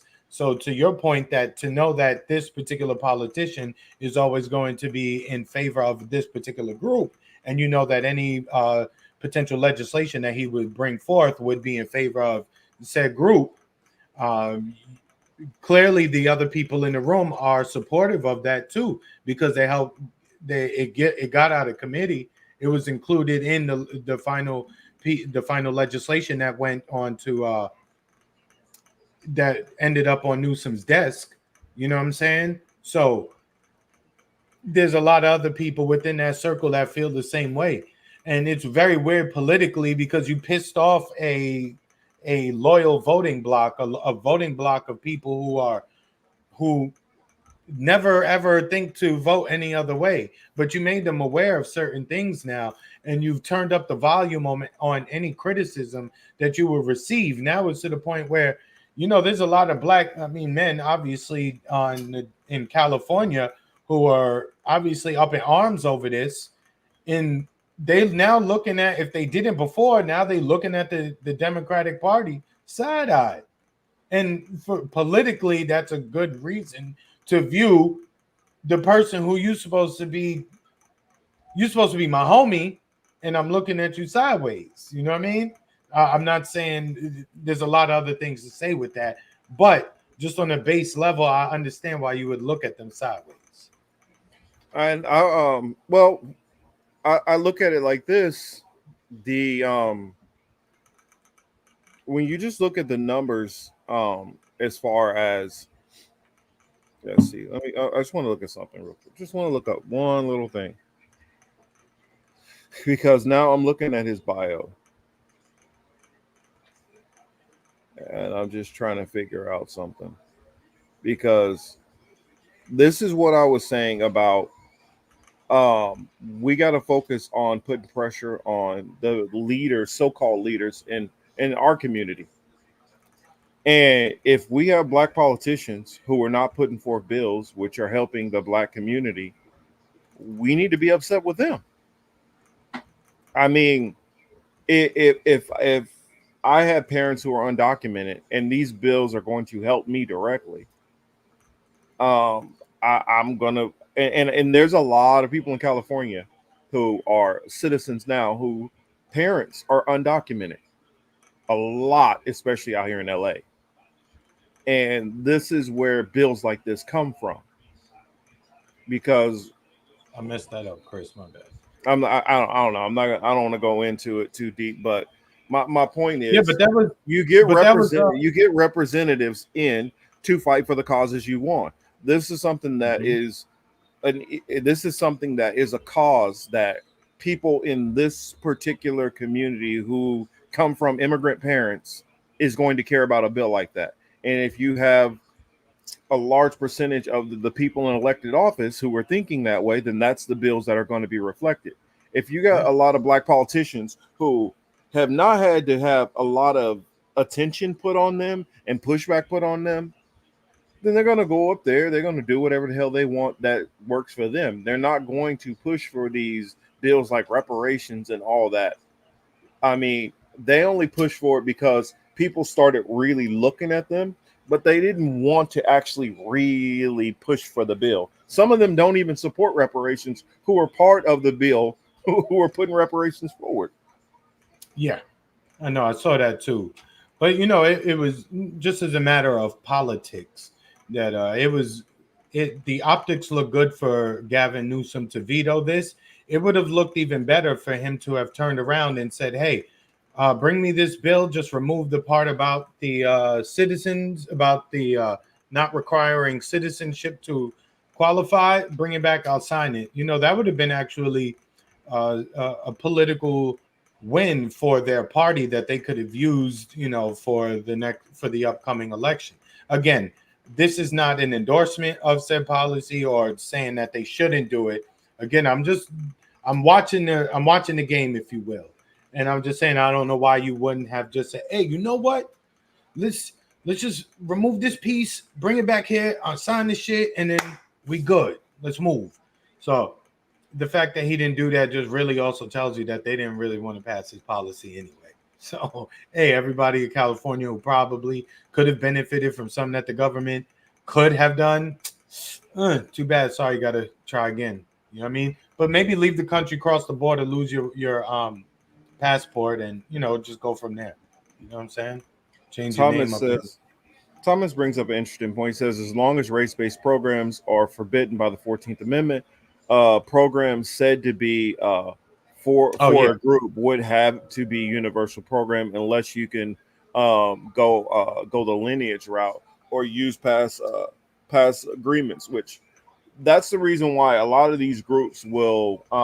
That's the reason why in some of the civil rights legislation it doesn't spell out this is to protect black people. And I've heard people like make these arguments against some of the various bills, the anti lynching bills and stuff like that have been put out. Well, it don't say black in there because they can't just say black in there, you knucklehead. They have to say it a certain way, and that's some of these well, bills that you see. actually, while I completely disagree at the same time, right? Because we just see all these new laws passed in all these states about certain behavior on campus as it relates to Mm, I'll be certain right back. behaviors. So whenever it does, whenever it does involve certain groups, it is okay for them to be highlighted above or outside of the larger group. So on its face, yes, correct, Thomas, I agree. But in practice, we know it's a very different thing. I don't know where Marcus wanted to go after this. There's a couple other things. I mean, me personally, I would prefer to get into the unfortunate incident in at the school this week. Where was that? Georgia. It was a sad. It was a sad thing that happened. People. I was at work actually, and I just saw it coming through, and I just shook my head. I was waiting for the information. I saw the same stupid conversations online.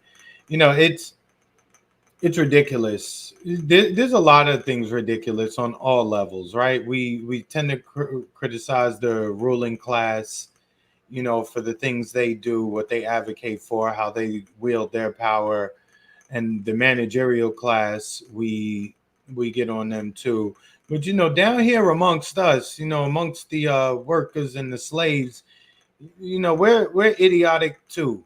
Because the same conversations pop up. I see folks waiting, dying to see the race of the shooter. Who cares? It don't matter. Like, more times than not, it's probably an agent, if you will. This one, I'm not too sure about it being an agent, but it seems like it's an agent. Prior to the information coming out that the FBI had been alerted to this guy's presence in May of 23, I had my thoughts. I was leaning towards that. I just was waiting to hear if they would actually confirm that this kid was on the FBI's, what's his name, Colt? Gary Yeah, Colt, or Colt. what's his name? Oh, you're talking about the school shooting. Yeah. Colt, right? Something Colt was Mm-hmm. something. Yeah, something ironic again. But anyway, it's another person who popped up on the FBI's radar. You can't pre-crime thoughts yet. We haven't reached the minority report yet, but he popped up on their radar. The pops gives him a gun. He does this. This is interesting because they charged the father as well. He's facing a litany of charges, not just one or two. Um, the son is clearly facing the, heavier charges, as he should. This, we're gonna have to see how this goes. I wonder how this is going to go for cities like, I brought up, Chicago and New York. I wonder how this is going to turn out as well. Will you, as the parent, be now held responsible for what your child does, or does it have to be a situation in which you actually own the gun, had it in your possession, and maybe your child got it, and now you are somewhat responsible for what your child does with that gun? Versus your child getting a gun outside, bringing it into the house, taking that gun outside, doing some wild, wicked shit with it. I don't know how these cases are gonna, play out even further. This is the second time, because the mother of the parents of the other school shooter were charged and convicted as well, I believe. So this is like the second time. Yeah, Colt Gray. Thank you, Marcus. Yeah. And it's kind of interesting this is coming back around, because this is a position which I kind of brought up and kind of leaned towards it for a while. In some of these circumstances, do parents need to be held to account to a certain degree? And I feel like if it is a situation where you can see clear negligence on that parent's behalf, I mean, if the FBI is onto your kid, I guarantee you some phone call has been made to you about your kid's behavior or something that's being said. Yeah, Why for is your sure. kid still why does your kid still have access to firearms? I'm not saying you as a parent need to get rid of all your guns. I mean, now if your kid broke in and stole the gun out there, I mean, it's tough to put that on the parent at that point. I mean, you could, especially if, I mean, some of these kids are very clever. They can figure things out. But if you literally, like in this case, went out and bought your kid an AR-15 after hearing that, okay, your kid is on a watch list and dangerous, I mean, Because to me, maybe it looks very, very reckless as a parent to do because some shit like that. here's the thing, maybe the father too is also on social media, under a pseudonym, right?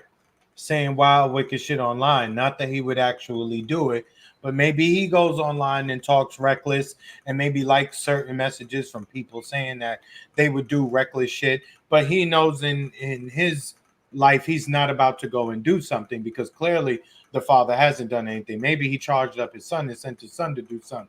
That's a different discussion. However, that's a good all question. of us, all of us do feel certain ways at times, and we all have, certain thoughts, and some more negative than others, or some less positive than others, if you will. Do you want to? We're going to start going after people for that too. You know what I mean? So then he gave him the gun, and I'm not disagreeing with any of the points you made, Marcus, either. I'm just trying to come at it from a side that maybe someone who would try to defend this would say. Also, this is not at all an issue about the Second Amendment. Why do I say that, though? Because my whole life, drugs have been illegal, yet drugs are nothing more than one phone call away. Maybe these days it's a text away. Guns are maybe a text away or a call away for most people in the country. Maybe for some people, two calls. At most, it's 3 calls, and you'll be able to get yourself a gun, or at least find somebody who has access to guns. So, Second Amendment or not, if it's here, people are going to buy it. You cannot separate guns, even small arms such as an AR or handguns or shotguns. You cannot separate that from the military budget.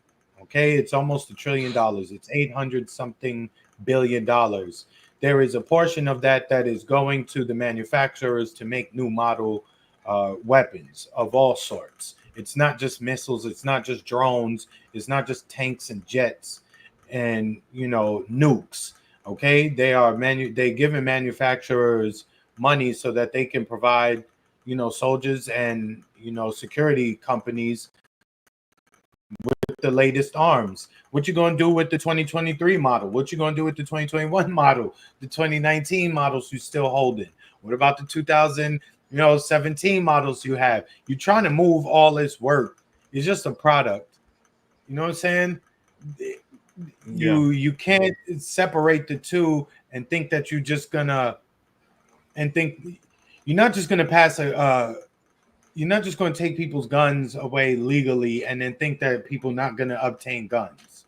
Okay, it is what it is. Especially with online. I mean, they're literally teaching people how to make guns and how to get around the system. And yes, I think that the problem in this country is we have a mental health problem, and I think even me as as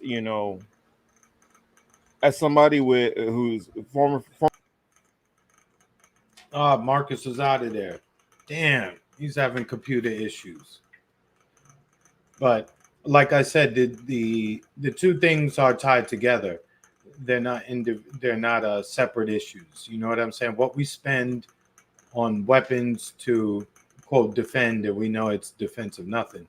But the money we spend collectively as a country on the military budget, a lot of that includes funds for new arms.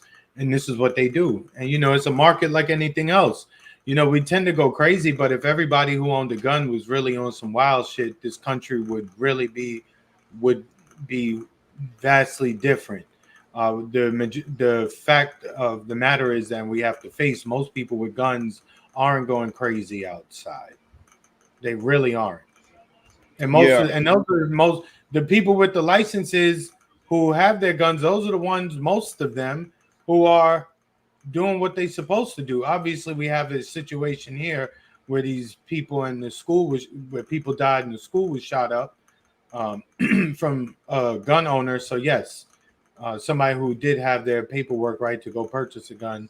So yes, however, if homeboy wanted to go get a burner where they live in Georgia, I mean, come on, man, they're gonna get a gun. The paperwork means nothing.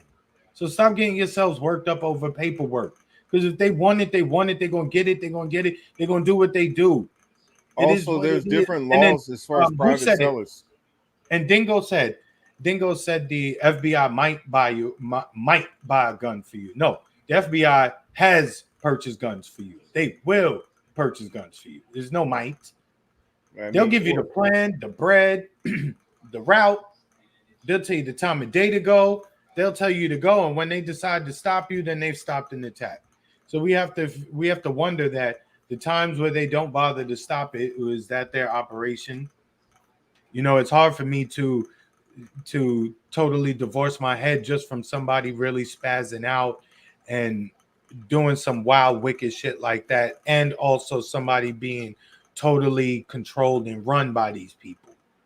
No, I'm not trying to jump off the deep end fully with no, bungee cord or nothing like that, or no kind of beacon to get back. But because I do know there are wild people, I've seen it. Not everybody is a MK Ultra out agent. Some people really just be out here wilding because they crazy. We've seen that. Yeah, I do know that the FBI does that, and but I think when they're doing it, it's typically for a kind of a clear cut reason, and sometimes you just have, in this case, I would think that's just a case of mental health. Yeah, I heard stories about this kid being bullied for that they thought that he was gay. And honestly, when I saw the hair, my first thought is I thought it was a female. I really did think it was a woman until they said, "Oh no, it's a 14-year-old boy." Um, and then so you have that, and then you have the accounts that the story of the father is extremely abusive and yelling at him, physical and verbal abuse. And then the mother being a meth addict. When did that So meth in his start? case, I mean, so it could be just this one-off kid. It could be that's a case perfect. of a kid where they had the tendencies to do something like this, and the FBI was monitoring it and was like, you know what, if it happens, it happens. So I'm not saying exactly what it is or what didn't happen, but I do weigh all of those possibilities, you know, into the equation. But at this point now, I would lean more than likely on it just being that this kid, you know, just had a breaking point. He just, yeah. I mean, whenever you have to consider that background too, because that makes them ripe for anybody who would want to go in there and influence them, like a third party who is not of the family, right? Somebody who can, coerce them into doing certain things. So yes, it that happens there. However, clearly they don't get to every child in that situation, and everybody knows stories. They live in towns, they see these neighborhoods, of them, you hear the stories. So very well, it just could have been, little Chucky, um, you know, went nuts because of how he lived. He's in school wilding out. So But I mean, um, you heard the story that happened last night. The guy in Kentucky who was off the highway and just started firing on cars on the highway, and crazy. they're still searching for him out in the him, her, whoever it is. They're still searching for them out in the woods somewhere in Kentucky. So Mm-hmm. I mean, and also even they don't. I mean, it's so easy to get a gun in states like that. I mean, I remember being in Florida and they still had the I think it was a 3-day waiting period. Mm-hmm. But I could just, if there's a gun show that weekend, I could just walk straight up, or a private seller, and just I Chris could put it online for me, and I could just come by his house and pick it up, no problem.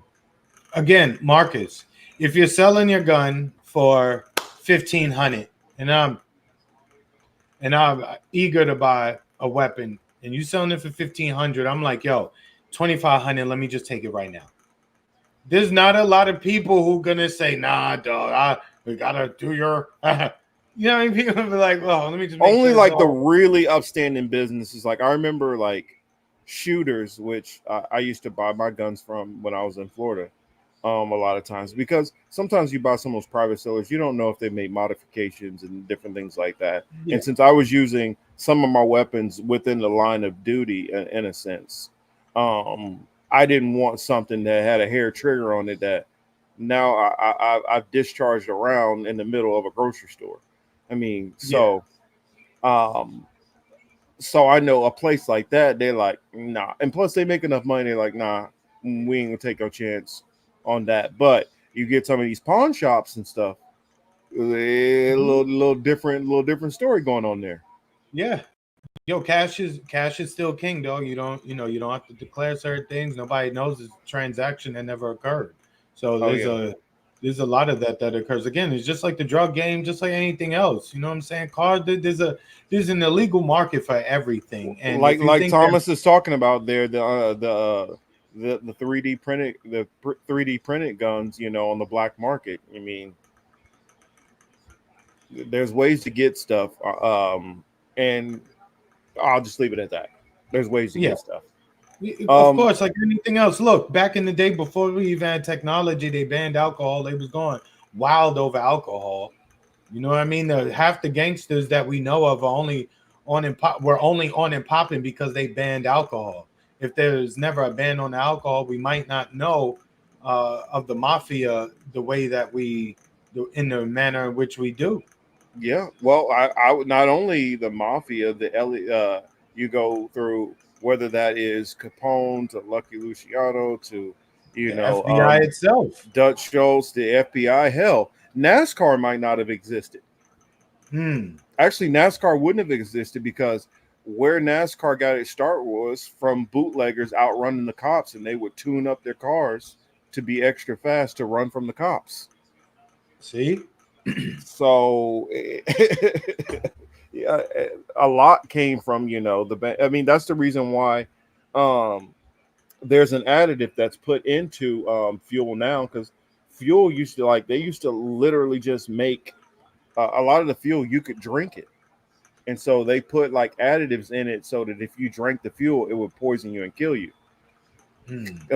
But before that, like literally, people would take a shot of moonshine and then drop some into their car. Hmm. That's crazy. Hmm. So yeah, My without grandfather the used to make cotton gin. hmm. Damn, I don't even know what that is. Yeah, exactly. They made I all that kind of stuff Huh. when you live deep out in the country. Yeah, you know what I mean. You got to be creative. Hmm. Um, but anyway, so unfortunately, we had that incident. Everybody and their mom covered it. Everybody offered a whole bunch of shit. My 2 cents is that it was once again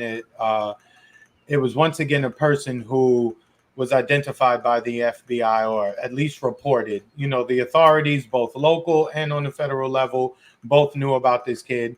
He was able to still do what he did. It's unfortunate. It's not the last time it's going to happen. Just be mindful.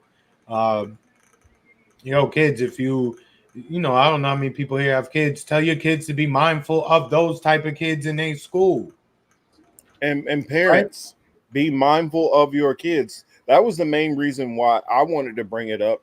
I just wanted to debate, you know, the whole difference and change. What was it? Ethan Crumley, the parents of Ethan Crumley, who they were charged and convicted, and now more onus and responsibility is put on parents to pay attention to what your kids are doing. Now, it's a lot of outstanding parents out there, a lot of great fathers, great mothers out there, but let's keep it real. There's a lot of shitty parents out there. Mm-hmm. There's a lot of parents who are not paying attention to nothing their kids got going on, don't have a real relationship in any kind of way. And if their kid popped up on first day of 8th grade and decided to do some crap like this, would have no clue that their kid is going to do that. Some parents know their kid to the fact of, wait a minute, he came in, he went straight to his room. He had a bad day just by his body language, I can tell. And some parents or don't watch their kids to that degree. And so, that's all I would say. I just wanted to bring up and kind of talk about the merit of, and how we do it. We look at it from a nuanced perspective. Is it warranted for parents to be charged, or is it not warranted? In some cases, should there be some things where you can say, well, in this particular situation, that parent should have known better, or that parent is uh at fault to a degree, or is it there's no way that parent could have had a clue? There's just no way that parent would have seen that coming. And in some of these situations, you could say no, that there's no way that parent could have seen it coming. In some cases, the kid could be influenced by stuff that's, or it could be something where it's such a rapid change. All of a sudden your kid starts pulling away and doing all this stuff that they never normally do. And then a situation like this pops up. Is it a situation that kind of came out of nowhere, or it could be at a traumatic event that the parent has no clue about?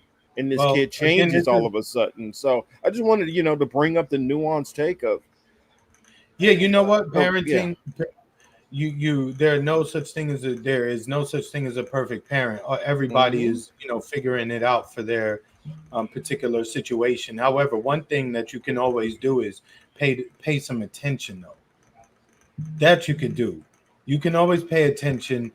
You can always question. You can always have discussions. You don't always have to wait until, a situation presents itself. I know certain conversations are awkward, but, that's what you're supposed to do. You're supposed to be the one to, get through that awkwardness, as the adult and somebody who's actually trying to raise, coach, and or guide somebody to at least a certain point. So maybe they know how to cross the street by themselves.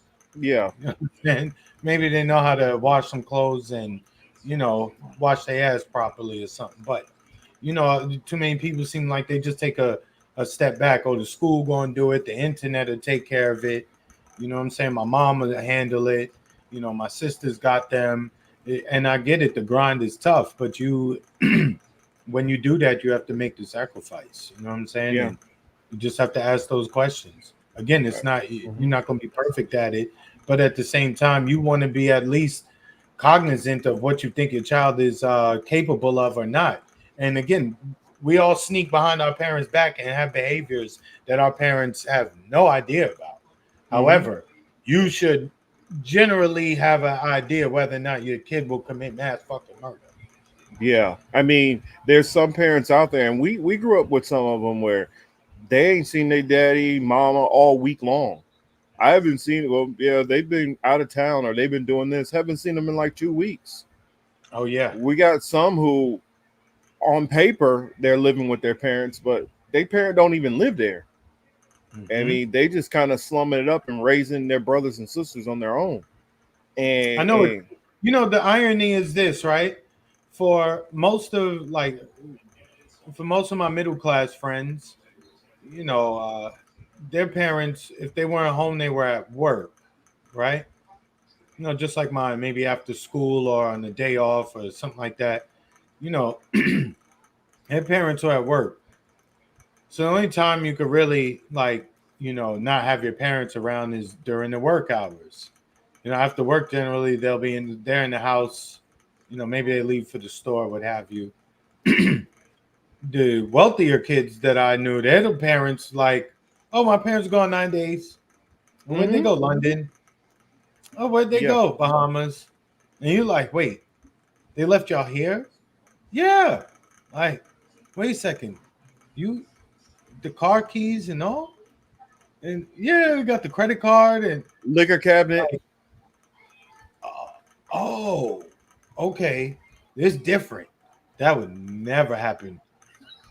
And that's why I wanted to bring that up, because you got so many different environments kids are being raised in. Yeah.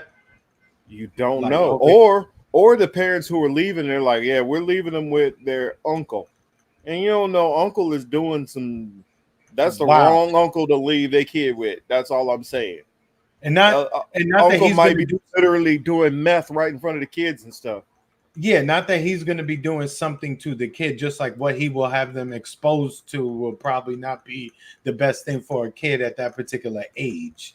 He going to go see the bookies and stuff like that, and you see somebody getting stomped out in the alley. It's like, whoa, what has uncle got us into?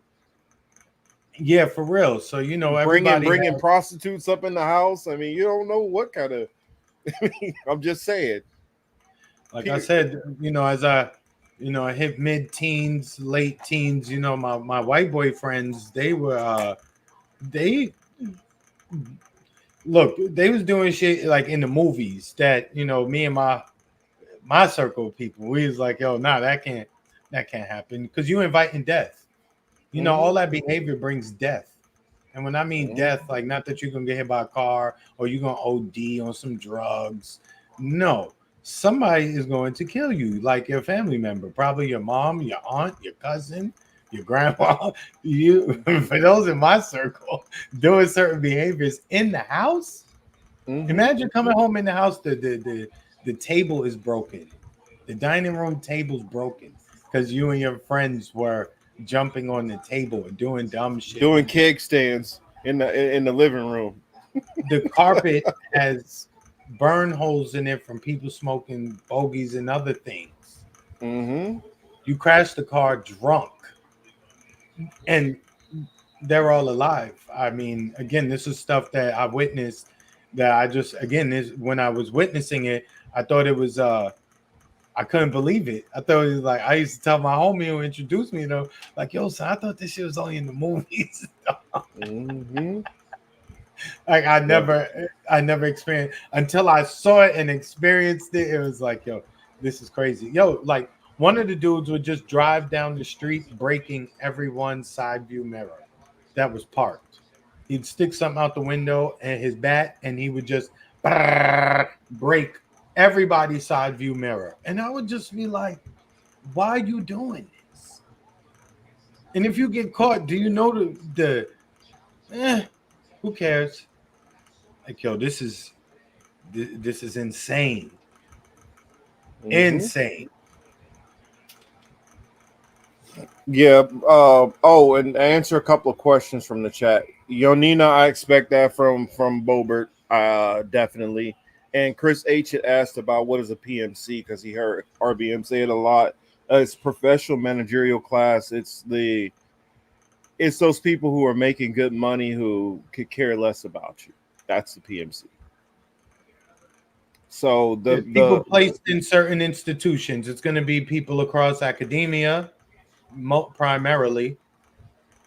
It's going to be them. You could even say a Cornell West or the Neurotandons of the world, and people like that.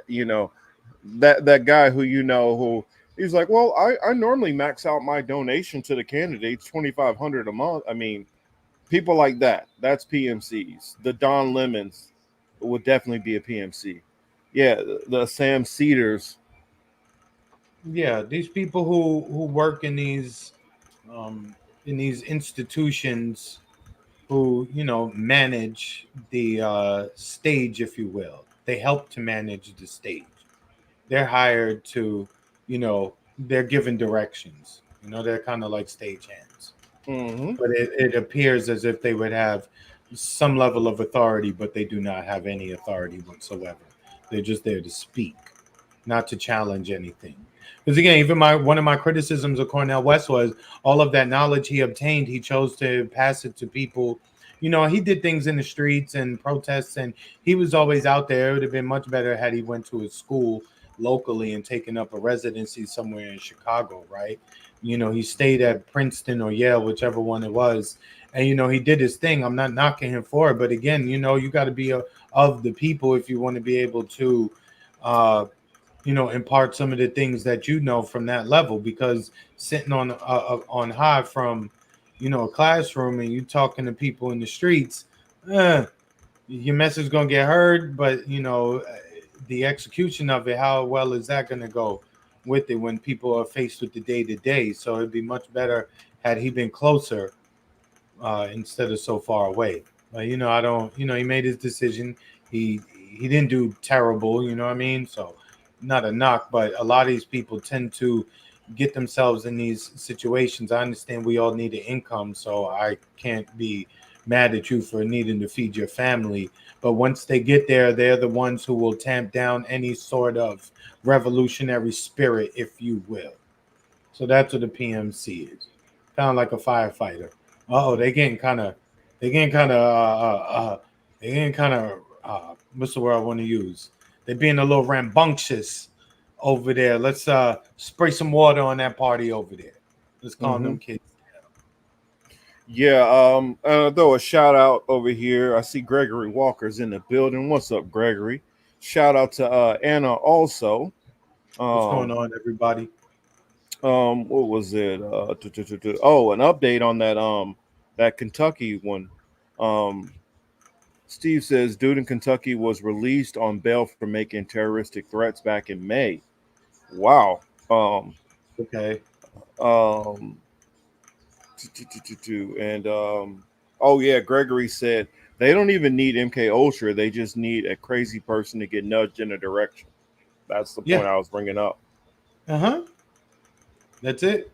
It doesn't need to be like you were held away in a, deep state prison for 8 years of your life, and now you're like what's homeboy's name? What's the character's name, Marcus?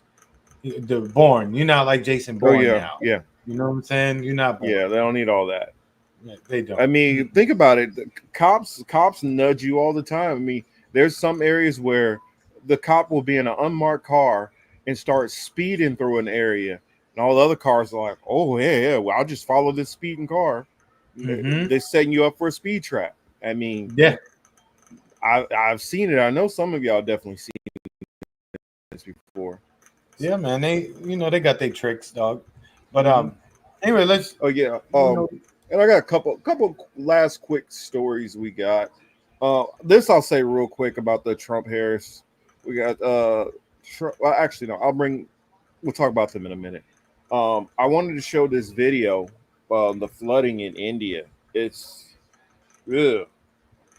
It's pretty bad over there. I thought that it had gotten somewhat hopefully it got somewhat improved, but it is still raging on. Here, let me share my screen.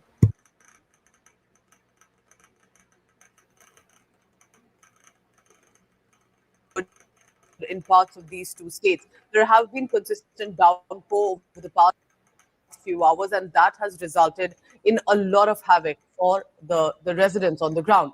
Now, the center is closely monitoring the current flood situation in Andhra Pradesh. A team has been constituted of experts that will visit the flood affected areas of the state and for an on the spot assessment to make recommendations for immediate relief. The Met Department, meanwhile, has decided to send out a warning saying both the states are likely to get even more heavy rainfall in the next 5 days. Andhra Pradesh Chief Minister N. Chandrababu Naidu has said that flood relief and rehabilitation work in Vijayawada has gained momentum. Telangana government has stepped up relief measures in Khammam and other places hit by heavy rainfall and flood. Look at the visuals on your screen, and it's a reminder what precisely is happening on the ground. This is an aerial view to help you understand. Authorities have issued warning for flood at the temple town of Bhadrachalam. Water level of Godavari River also continues to rise. It will be our continuous top story to get you the latest coming in from Andhra Pradesh and Telangana. This is, I think, more than me, it is Honorable the Chief Minister, Sri Chandrababu Naidu's expertise and experience is more relevant than me. So I think he would be the right person to do it, whether to make it, announce it as a national calamity or something. I think it would. 32 centimeters of rainfall over a period of 3 days is not something unique. We have seen such kind of situations several times.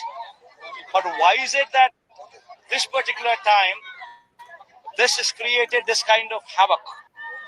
Given by the IMD to the state government, not only to the state government, everybody knew about it. At 28th, it was given. That 28th is a Wednesday. So you had time till Wednesday, Thursday, until Friday evening, till Friday afternoon at least, minimum time you had within your reach. But what did you do? Let's try and understand what's happening on the ground. The streets are waterlogged, rivers swollen, and homes have been wrecked. Many people forced to take safer shelter where they can find. While the operations are underway, take a look at this report by my colleague Apurva Jayachandran, who helps us understand what's happening on ground zero.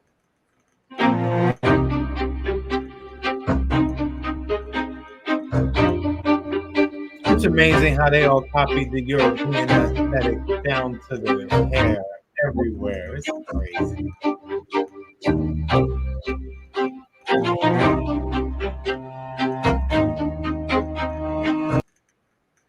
Yeah, you got to go. There's nothing more you could do there. I would assume that if you live in that region, you kind of know that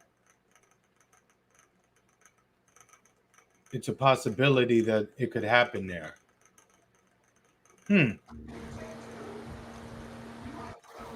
Yeah, I just Because wanted to share some of it because, because the guy but I mean, talking y'all didn't. could always do your homework and like look it up more.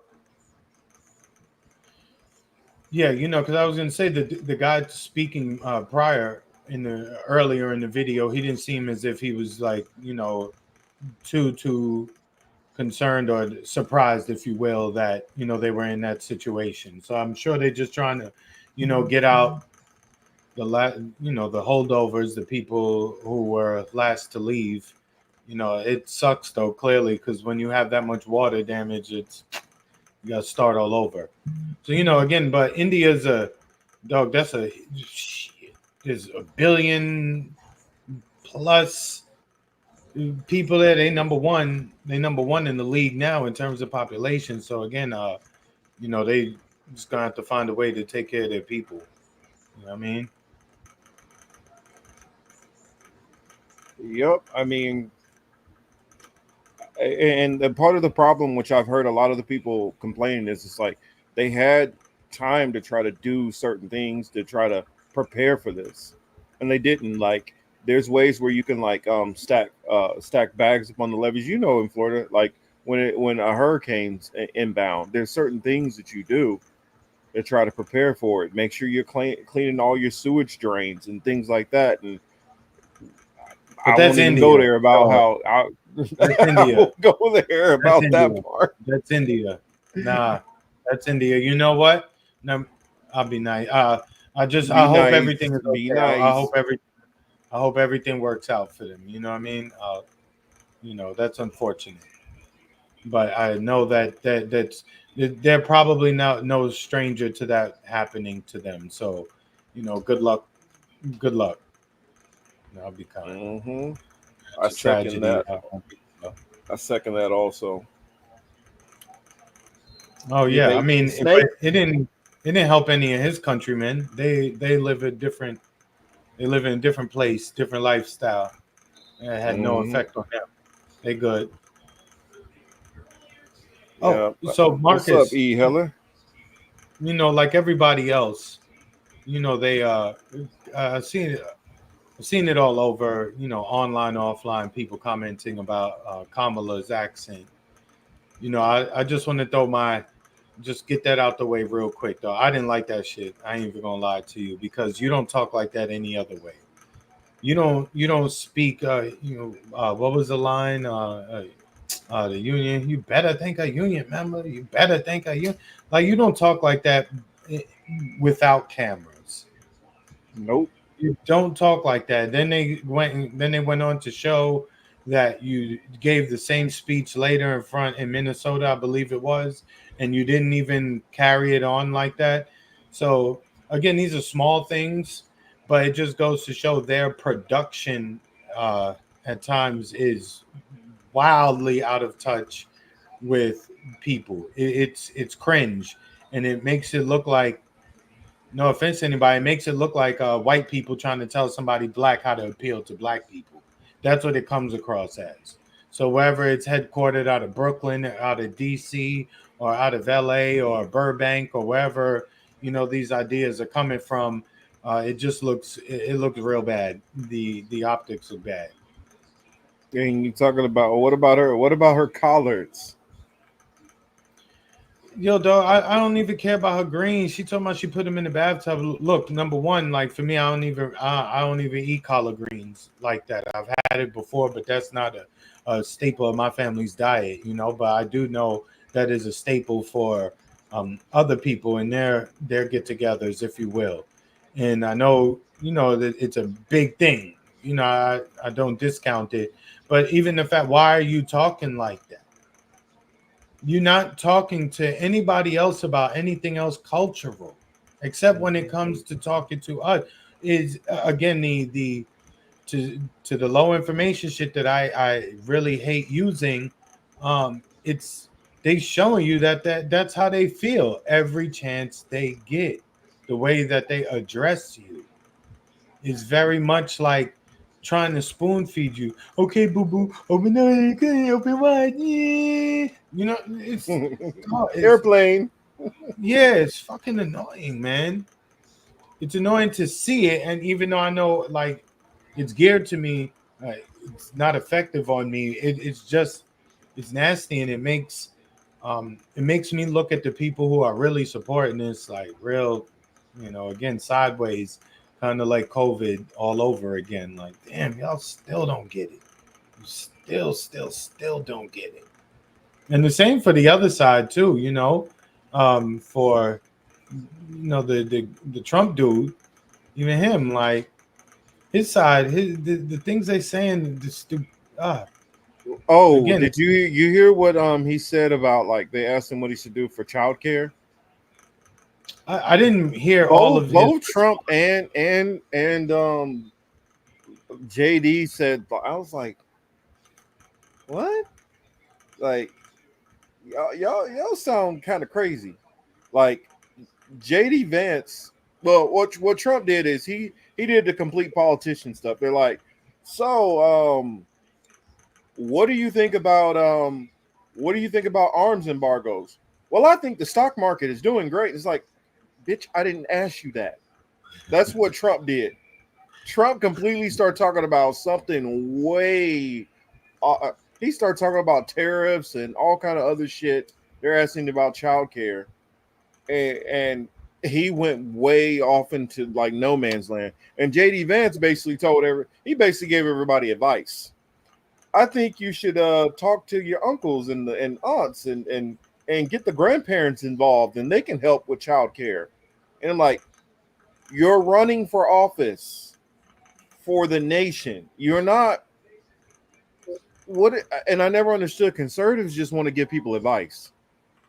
If you don't have a policy, then go sit the fuck down. Don't just sit there to fucking give people advice. Well, I think you need to work harder. Really, Well, that's that's what the you thing. think, Sherlock? But they've been saying that for as long as I can remember. You know what I'm saying? So that goes back to like the late 80s, 90s. You know what I'm saying? Yeah, Or it's definitely mid 90s at the very least. you can tell it's people who are talking from very anecdotal. Well, where I happen to live in the same place where I've lived for my family's lived here for 5 generations, and the whole family lives here, and so I can just call up cousin Judy, and cousin Judy will come over and watch the kids. Well, everybody doesn't have that fucking family Have that. dynamic, Mm-hmm. and it's like, why don't you stop talking from how your life is and think about this whole giant country of over 350 million fucking people? Start thinking that way. Some people's whole families fucking died. They can't just go and ask a fucking family member. Some people for work had to move to a whole nother city, and they're in that city, and that's what it is. Some people's family has moved all over the country. They may still live in that same place, but the rest of their family has moved everywhere. If you don't have a solution to help these people, say, you know what, on that topic, I don't really got nothing for you. But stop bullshitting people and coming up with dumb shit. If a person does have family members they can reach out to, you don't think they're already doing it? Hell, in the black community, a big portion of us grew up at some time with our grandparents, or grandparents were partially assisting any damn way. So bringing up these non-solution solutions it's fucking annoying. But we do got the debate coming up soon, and that should be fucking interesting. Yeah, I know. That'll be another good piece of entertainment. I'm sure both are gonna say things that's gonna make you be like, "What the hell am I watching?" But it'll be highly rated, which is what the agents, excuse me, not the agents, the television companies want. It's what who is it? ABC is hosting it or NBC? Fox, I think. Really? Yeah. Fox. It's not Fox. It is Fox. Their first debate is going to be on Fox. Mm-hmm. Oh, wow. Because this is part of the agreement that he had with Biden before. Oh, okay, so they're trying to basically hold. making Kamala's having to hold to Biden's rules. Okay, well, Here, I'm not saying that anybody should have to take any of these programs, Steve. I'm saying that if all you have is advice, I don't need to hear a fucking politician give me their advice. That's all I'm saying. I'm pretty sure most people can figure out their own situations and don't need somebody who is not living through what they're living through to talk down to them, as if they can't but figure out what's going if you on. say he was, but he's a I guess you will, survivor of like a hard life too, right? Wasn't his family all messed up and like drug addicts and Who, JD Vance? yeah, Yeah, his mom was a drug addict. yeah, okay, that's what I thought. So I'm like, just say that, you know what? I ain't really got nothing for you on that. What's up, man? I mean, but I guarantee you there are people out there who's like, yo, if you got some kind of way where you got you're gonna build a whole bunch of new fucking daycares or something, I'm all for it. Every solution's not for everybody, is what I would say. Yeah, no, it's Just- definitely not. Just like I don't have kids, this topic don't even fucking involve me when they keep bringing up child tax credits and this and that, and they keep talking. Well, what we can do for if you have your first child and if you do this, do that. None of that is a concern to me right now. So, Yeah, but it is a concern to some people. They're saying that, but at the same time saying, hey, we need to make sure we have reproductive rights. And they're making that the major part of their campaign this time around. So, I mean, you just have to consider the messaging there that are you truly encouraging people to have families, or are you encouraging women to handle a situation? Right? To me, it Hey, just looks. we're trying to go out a la carte, whatever you want to pick off the tray. Yeah, that's what it is. Other than that, let me see what else. What else did you see or come across? That's all the like major stuff that I have. I kind of wanted to. I figure at this point now we could probably do a review on Tones' new song. Oh, okay. Because I mean that's all I really got. I mean, do we have that they're destroying the West Bank right now and making a whole bunch of new people homeless? Yes, that's going on. Did a couple of Israelis get shot? Yes. Is the war with Hezbollah intensifying? Yes. Is Ukraine marching further and further into Russia on basically a death march? I'd agree. Is Russia taking more territory in Ukraine? Yes. So I think a lot of these situations, they're minor developments, but they're just progressments on what has been going on and what we see continue to go on. But I mean, that's a quick rundown on those things. Yeah, on the other side, I'm gonna keep my eye on Burkina Faso. I just like I said, I find it fascinating what they're doing there. They are, they move into a gold standard for their currency, so that'd be something to watch as well. There have been assassination attempts, as he claims. He gave a pretty interesting speech the other day where he said, "I'm not a politician. I'm a soldier. I'm just here to tell y'all mother what it is." Again, not something that you're used to hearing from, someone who is in a political position. He's seen the actions of the military under his control and the control of his new regime. They still seem to be in the benefit of the people and, in large. So I think that's a situation well worth watching. And it's also, while you're watching that, you have to keep your eye on France to see what, if anything, they will do or will continue to do, because that is their colony gone astray, if you will. So they're going to want to, do something as much as they can without directly sending the military into their country. They'll try every other way that they can to try to get these people back back in their control. So that's what, that was something that I've been watching because it's happening in real time. These decisions are not like, well, in 5 years we'll do this. No, they like, nah, right now. No, you could leave the country now. Foreign military, foreign people. Hey, beat it, kick rocks. And your man, Elon Musk. What's good with him? Trump. Oh, Trump got X is banned in Brazil right now. Okay, yeah, I saw that over there. It doesn't surprise me. It just don't surprise me. Mm-hmm. I'll leave it at that. But I saw that Trump was gonna bring him into to run some sort of like government efficiency. I guess ABC is hosting the debate. I don't know. I saw Fox. Yeah, see, I knew it wasn't Fox. Sure. I don't trust y'all. I think y'all lying to me. No, man, it's not Fox. I don't think Kamala and them would have agreed. I don't think the DNC would have agreed to have this on Fox. Because it was already on ABC once. Not with them two. Yeah, but the first one was. Yeah, not with them two. They haven't stood on the stage together yet, right? No, they haven't.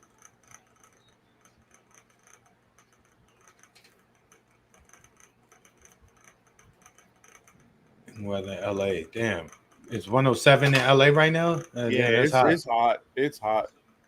Yeah. Damn. But yeah, it's not on Fox, right? No. It's on ABC. Yeah, that's what I thought. I didn't think it was on Fox. He just sent me confirmation. Yeah. Not on Fox.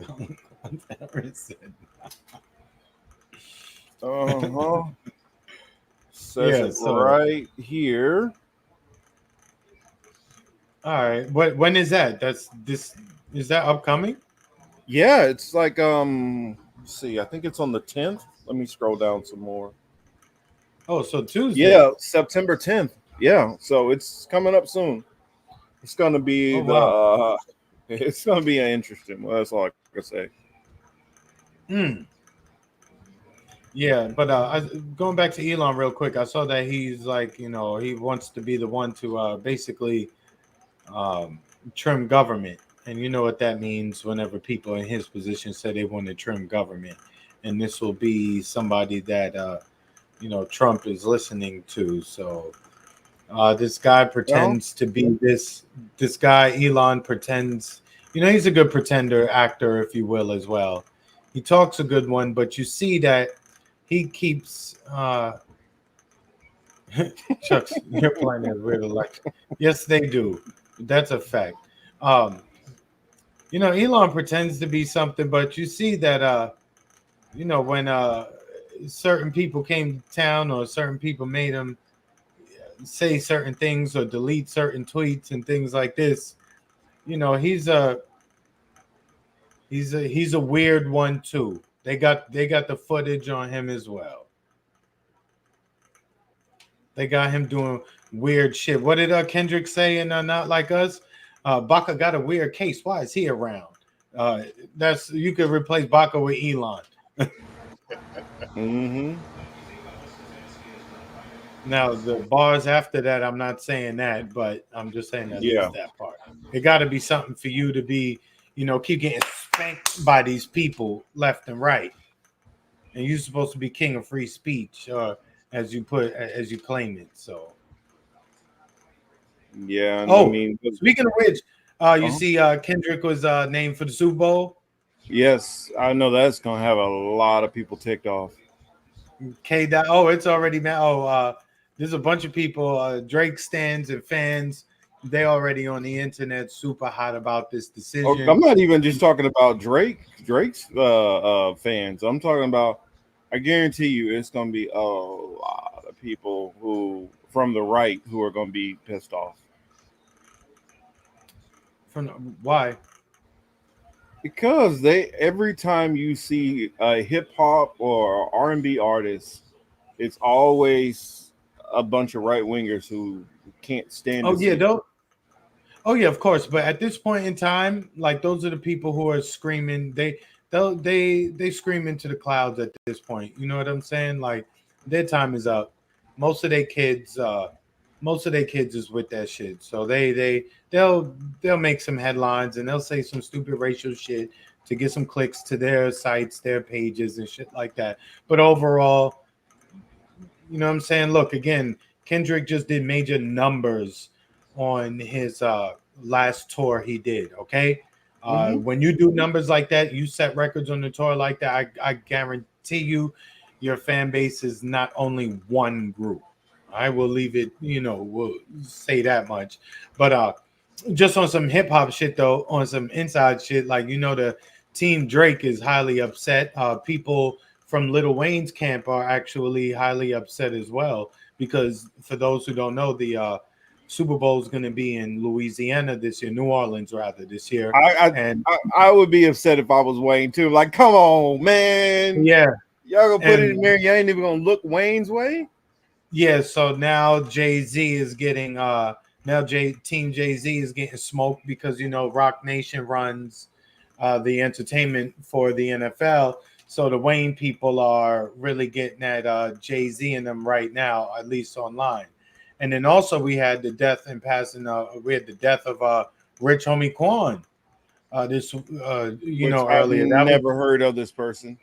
You never heard of Quan? No. Never heard of Rich Gang? Him and Thug?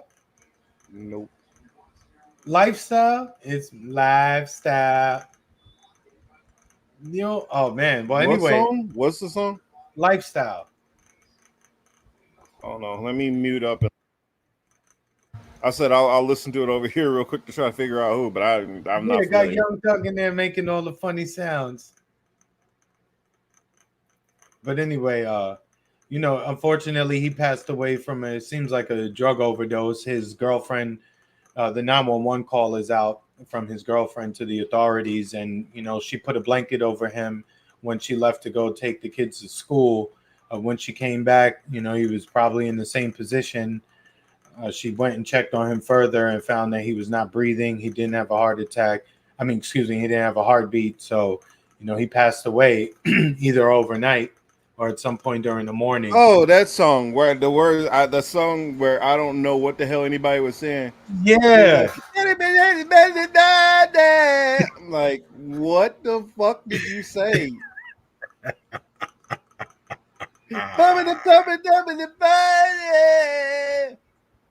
It's like, wow. Okay.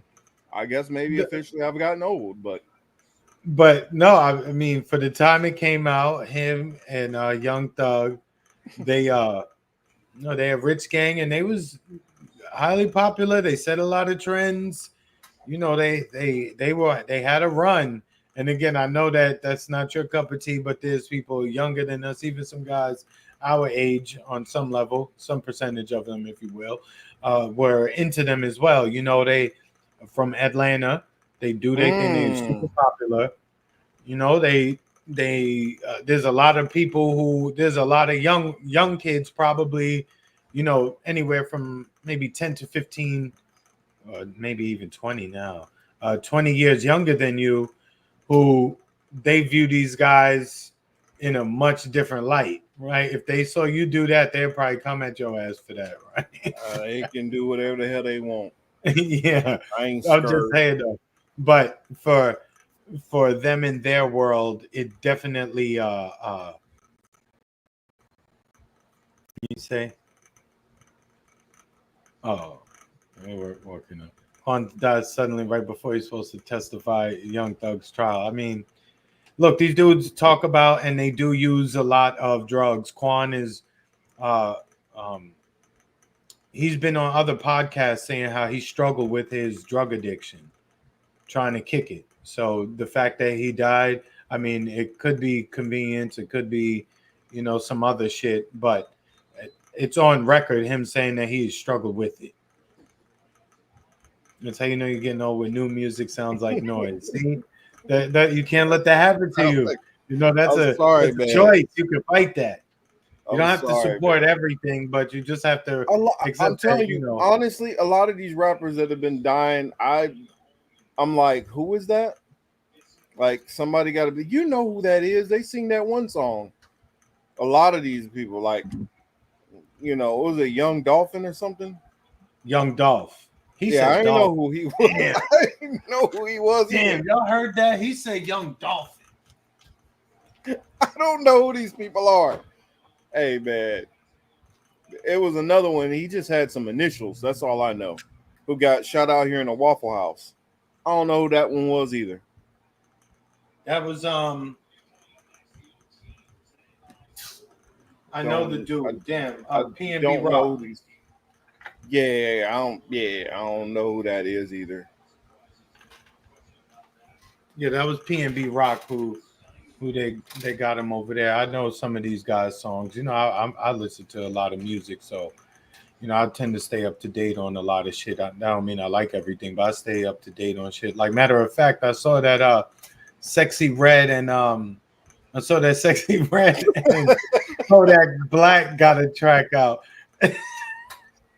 And that video is wild. Young Dolphin and Osa VJ. Yo.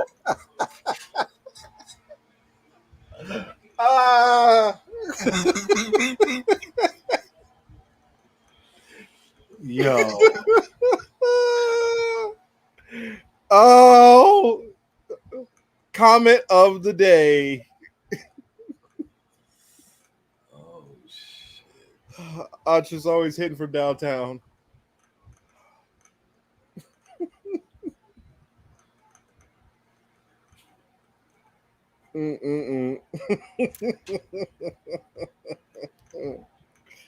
Oh man.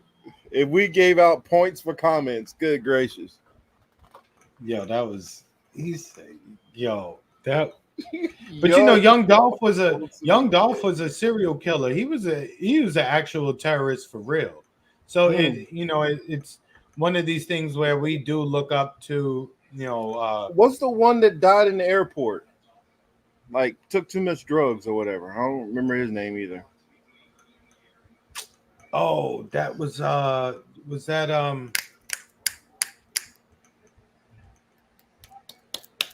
don't know. It seemed like these young rappers, boy, they expiring quick. I can't remember his name, but I know his song. Anyway, these young rappers, boy, they not making it. You know, we went from the hustler generation to the drug user generation.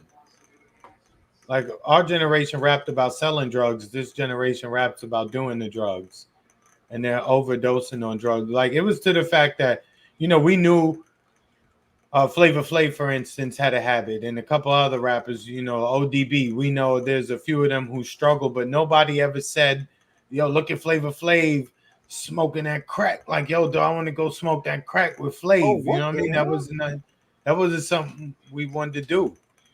You know what I'm saying? We never looked at ODB and was like, "Yo, I want to go get high with old Dirty. That's the move." Nah, you didn't want to do that. You wanted him to get help. You wanted them both to be all right and off, you know, at least the harder drugs, crack, if you will. Not to say that, oh, go be an alcoholic, that's so much better. No, not saying that. Just, you know, for them to have control of their vice. But crack, you know, we saw them go out bad at certain times.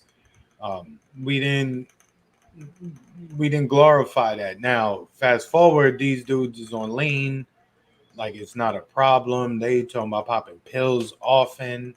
They don't often say that they sniffing coke, but you know that's part of it as well. They haven't found cool ways to say it. Some of them have, but you know that's always involved. They got the new shit where it looked like what are they doing? Whippets now? What is that? What you call with the can? This is like this is past whippets because this is like. I mean, I don't even know what I'm talking about, now. right? I know what you're talking about. The big ass NOS cans. Yeah, them big ass cans of joints is ridiculous. And I just saw the videos of them doing the and you know there was mostly young black kids on the cameras. I'm like, yo, y'all really went from, you know, we went from crackheads seeing the effect that had to now, and then watching people with crystal meth, seeing them lose all their teeth, like they didn't want them, like they had something against their teeth or something, right? We've seen dope fiends, and now after seeing all this data, you watch all this shit all over the internet. Now you want to go be one of them videos that somebody's shooting from, you know, a block away, like, yo, look at her. Look, she gonna take off her pants and shit herself right now. You want to go be one of them? That's wild. That's wild. Marcus, what you watching, man? Oh, nothing. I didn't realize that I mixed up the time to my game. Oh shit! I thought we played a late game, and so actually my team is playing right now. So I'm like, oops, my bad, y'all. Mm-hmm. It'd be all right. They can do without me one game. Yeah. Lil Uzi, I don't even know that Uzi. I can't feel cry. Yeah. That was a weird one too. Come on, all my friends are dead. Push me to the ledge. All my friends are dead.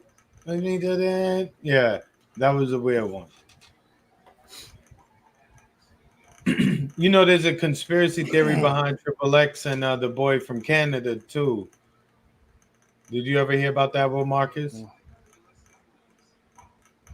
No, I didn't hear about that. Yeah, there's. If you ever stumble on that, the rabbit hole not too deep. Pause, but you know, it's there's some interesting theories there. But anyway, what else, Marcus? That's all I got for now. There's a couple things, but you know, it's like we had two and a half. It's like 7:45. No, I got the video. Oh shit, that's right. Yeah.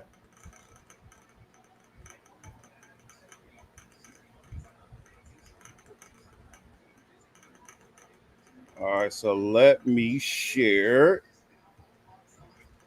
And I figured, did you want to stop it in the middle at certain points, or did you want to play it one through and then going ahead and like analyze it? Play it and then let's. All right. So I'll put it up because he has it is a lyric version. This first initial video. Oh, pause. So, and I want to make sure to say this is actually, let me switch this. Fair use. Yeah, fair use plus there's any kind of strikes, he'll make sure to clear it up. This is from friend of the show, Tones, and the name of the song is My World. Y'all please go and check it out. Here, let me mute up and we'll get it started.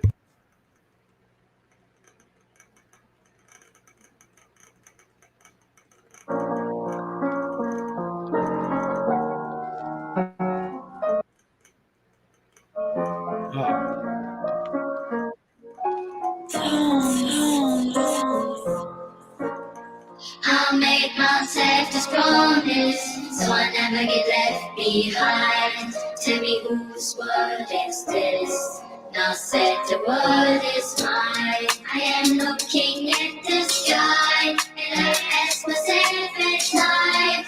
Tell me whose world is this? Now said the world is mine. Rumors controlling the narratives. These bars are the catalyst. Your ears are the landing strip. Removing all the evil, but I'm not an evangelist. Just cut from a different cloth. Just respect what the fabric is. These bars are too enlightened. Just my blood on instruments. So knowledge in increments. As long as y'all getting it. Success with the mission. It's crazy world we're living in. Dark waters we're fishing in. 5-year-olds out here transitioning.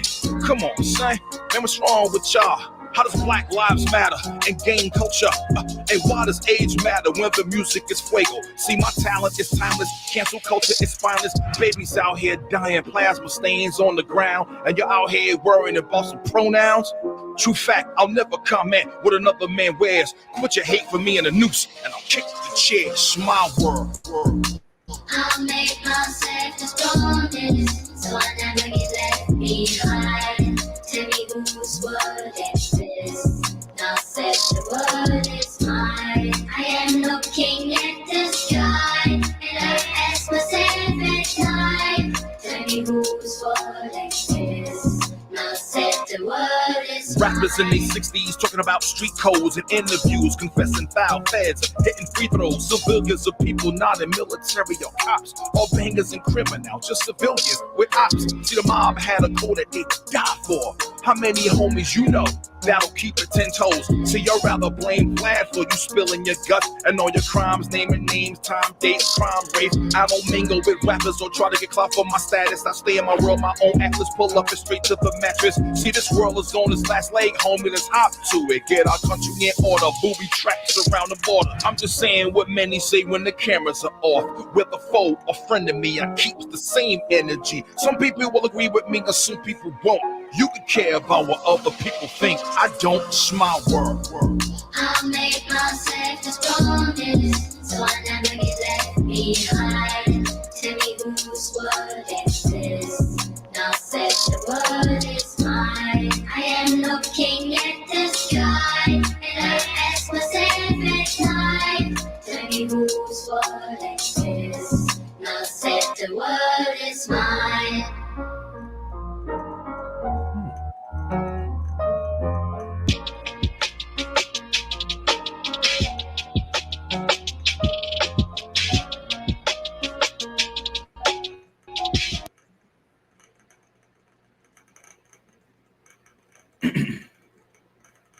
Yo, he did that. Yo, Tone, you did that. That was tough.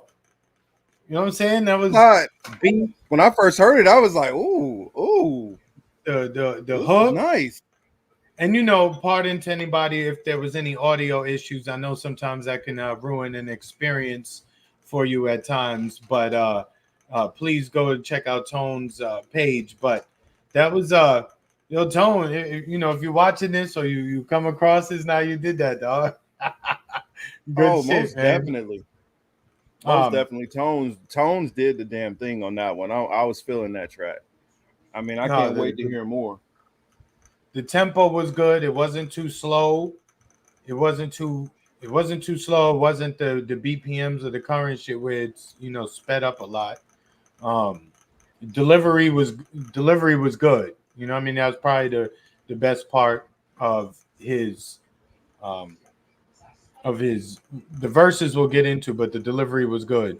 The verses obviously he had a lot to say, but he said it in such a way that you don't have to know a whole bunch of to make sense of what he was saying. You know, it's good to have people who are able to make songs like that. So for me, you know, I impressed. Good shit, Tones. Good shit. Yeah, Marcus, you put the link in the chat for him. Oh, that's a good idea. He's a friend of the show. He's been on the show before, Tones. And he's always welcome to come back on, which I'm pretty sure we'll have him back on sometime soon. Yeah. You know, me, I love my music, so you know, I'm glad it was Tones, I'm glad it was good. So I was able to say, you know, I was able to keep it a buck and it'd be good. You know, if I had criticisms, I would have muted my response and probably tried to hit you, you know, in a message. You know, I wouldn't have wanted to do you like that. So, but I'm glad that it was good. So there's legitimate response. You know, I'm not faking it because we cool. You know what I mean? Yeah, and I had already I knew it was gonna be good. I wasn't expecting for him to have such a message in there. And for me, a song like that really catches my attention a whole lot more when you're trying to really do something. And the thing is, he kept it 2 verses. Typically, you know, people of his era and the people that he like, you know, they come from the 3-verse school. But in this particular case, I'm glad he kept it 2 verses because, you know, again, you gotta you got to feed whenever you giving information, and you got to feed people at a certain rate and a certain amount, because then after sometimes it becomes too much and they want to turn it out. So I think he did. I think he did a great job there. Tone's good shit, bro. Straight up. So I don't, Marcus, you having more technical difficulties than me today, which is a rarity, but Yeah, it happens. I've had it all messing with me, but got it all done in the end. I mean, I tried to do a couple of different things so I didn't have to freeze up as much, and it was doing that except for I don't know. I'll explain to you off camera. It's just a lot of technical shit going on, but yeah. Well, let's do this. If this silly ass debate is on Tuesday, we should just like jump In on fact, live. It's on. you know what? I want to give it one more play. I want to play it one more time. Because we can ride out to that, and then I can close the show out off at the end of that. Okay, that's what's up. But yeah, Tuesday, if you got time, at least I'll jump on live a little bit, so I could do some of the beat. I know it's probably easier for me on being on East Coast time, so probably Tuesday. Just I never really done that before, so maybe I'll just jump on live for solo. Whenever you get like maybe in the car or something, or maybe almost home, you could jump on. So just talk a little bit of shit, man, because I know it's going to be entertaining. Oh, it definitely will. And I'm pretty sure plenty of people love to hear what you have to say catching that live. Yeah, because I'm just going to keep it a buck. I'm going to just treat it like I was just watching it at the house. Like, and I got my homies with me or something. All right. So I'll go on ahead and start this, and then I'll end this out. Thank you, everybody who jumped in and was here with us. Y'all could have been anywhere else, but y'all were here with us. So much love and appreciation. And y'all have a safe week. Yeah, thank y'all for coming through again. Much appreciated, everybody. Like and share if you will, or subscribe something. I don't know, but thanks.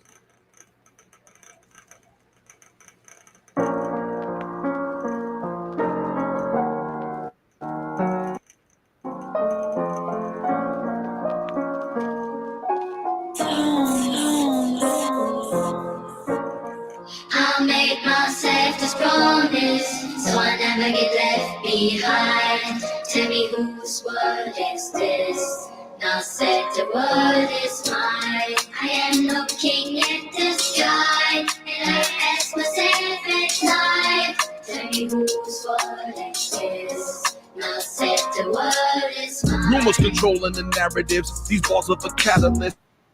Your ears of a landing strip, removing all my evil, but I'm not an evangelist. Just cut from a different cloth, just respect what the fabric is. These balls are too enlightened, just my blood on instruments. So knowledge in increments, as long as y'all getting it. Success with the mission, it's crazy world we're living in. Dark waters we're fishing in. 5-year-olds out here transitioning.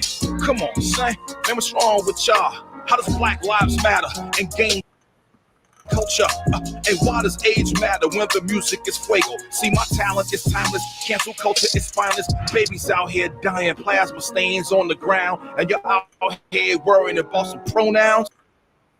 True fact, I'll never comment what another man wears. Put your hate for me in a noose, and I'll kick the chair. Smile world. I'll make myself the strongest, so I never get left behind. Tell me whose word is this?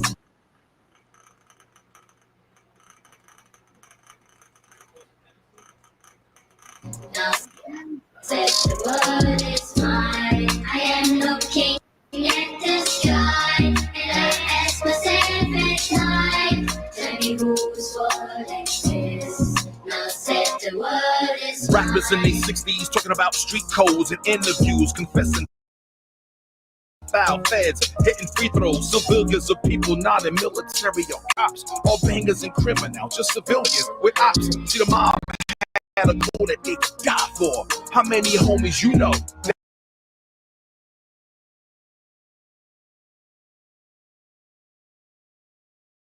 that'll keep it 10 toes? See, I'd rather blame Vlad for you spilling your guts and all your crimes, naming names, time, dates, crime rates. I don't mingle with rappers or try to get clout for my status. I stay in my world, my own atlas, pull up and straight to the mattress. See, this world is on its last leg, homie, let's hop to it. Get our country in order, booby traps around the border. I'm just saying what many say when the cameras are off. With a foe, a friend of me, I keep the same energy. Some people will agree with me, and some people won't.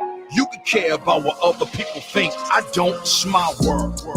I'll make myself the strongest, so I never get left behind. Tell me whose word is this? Now said the word is mine. I am looking at the sky, and I ask myself at night. Tell me whose word is this? Now said the word is mine.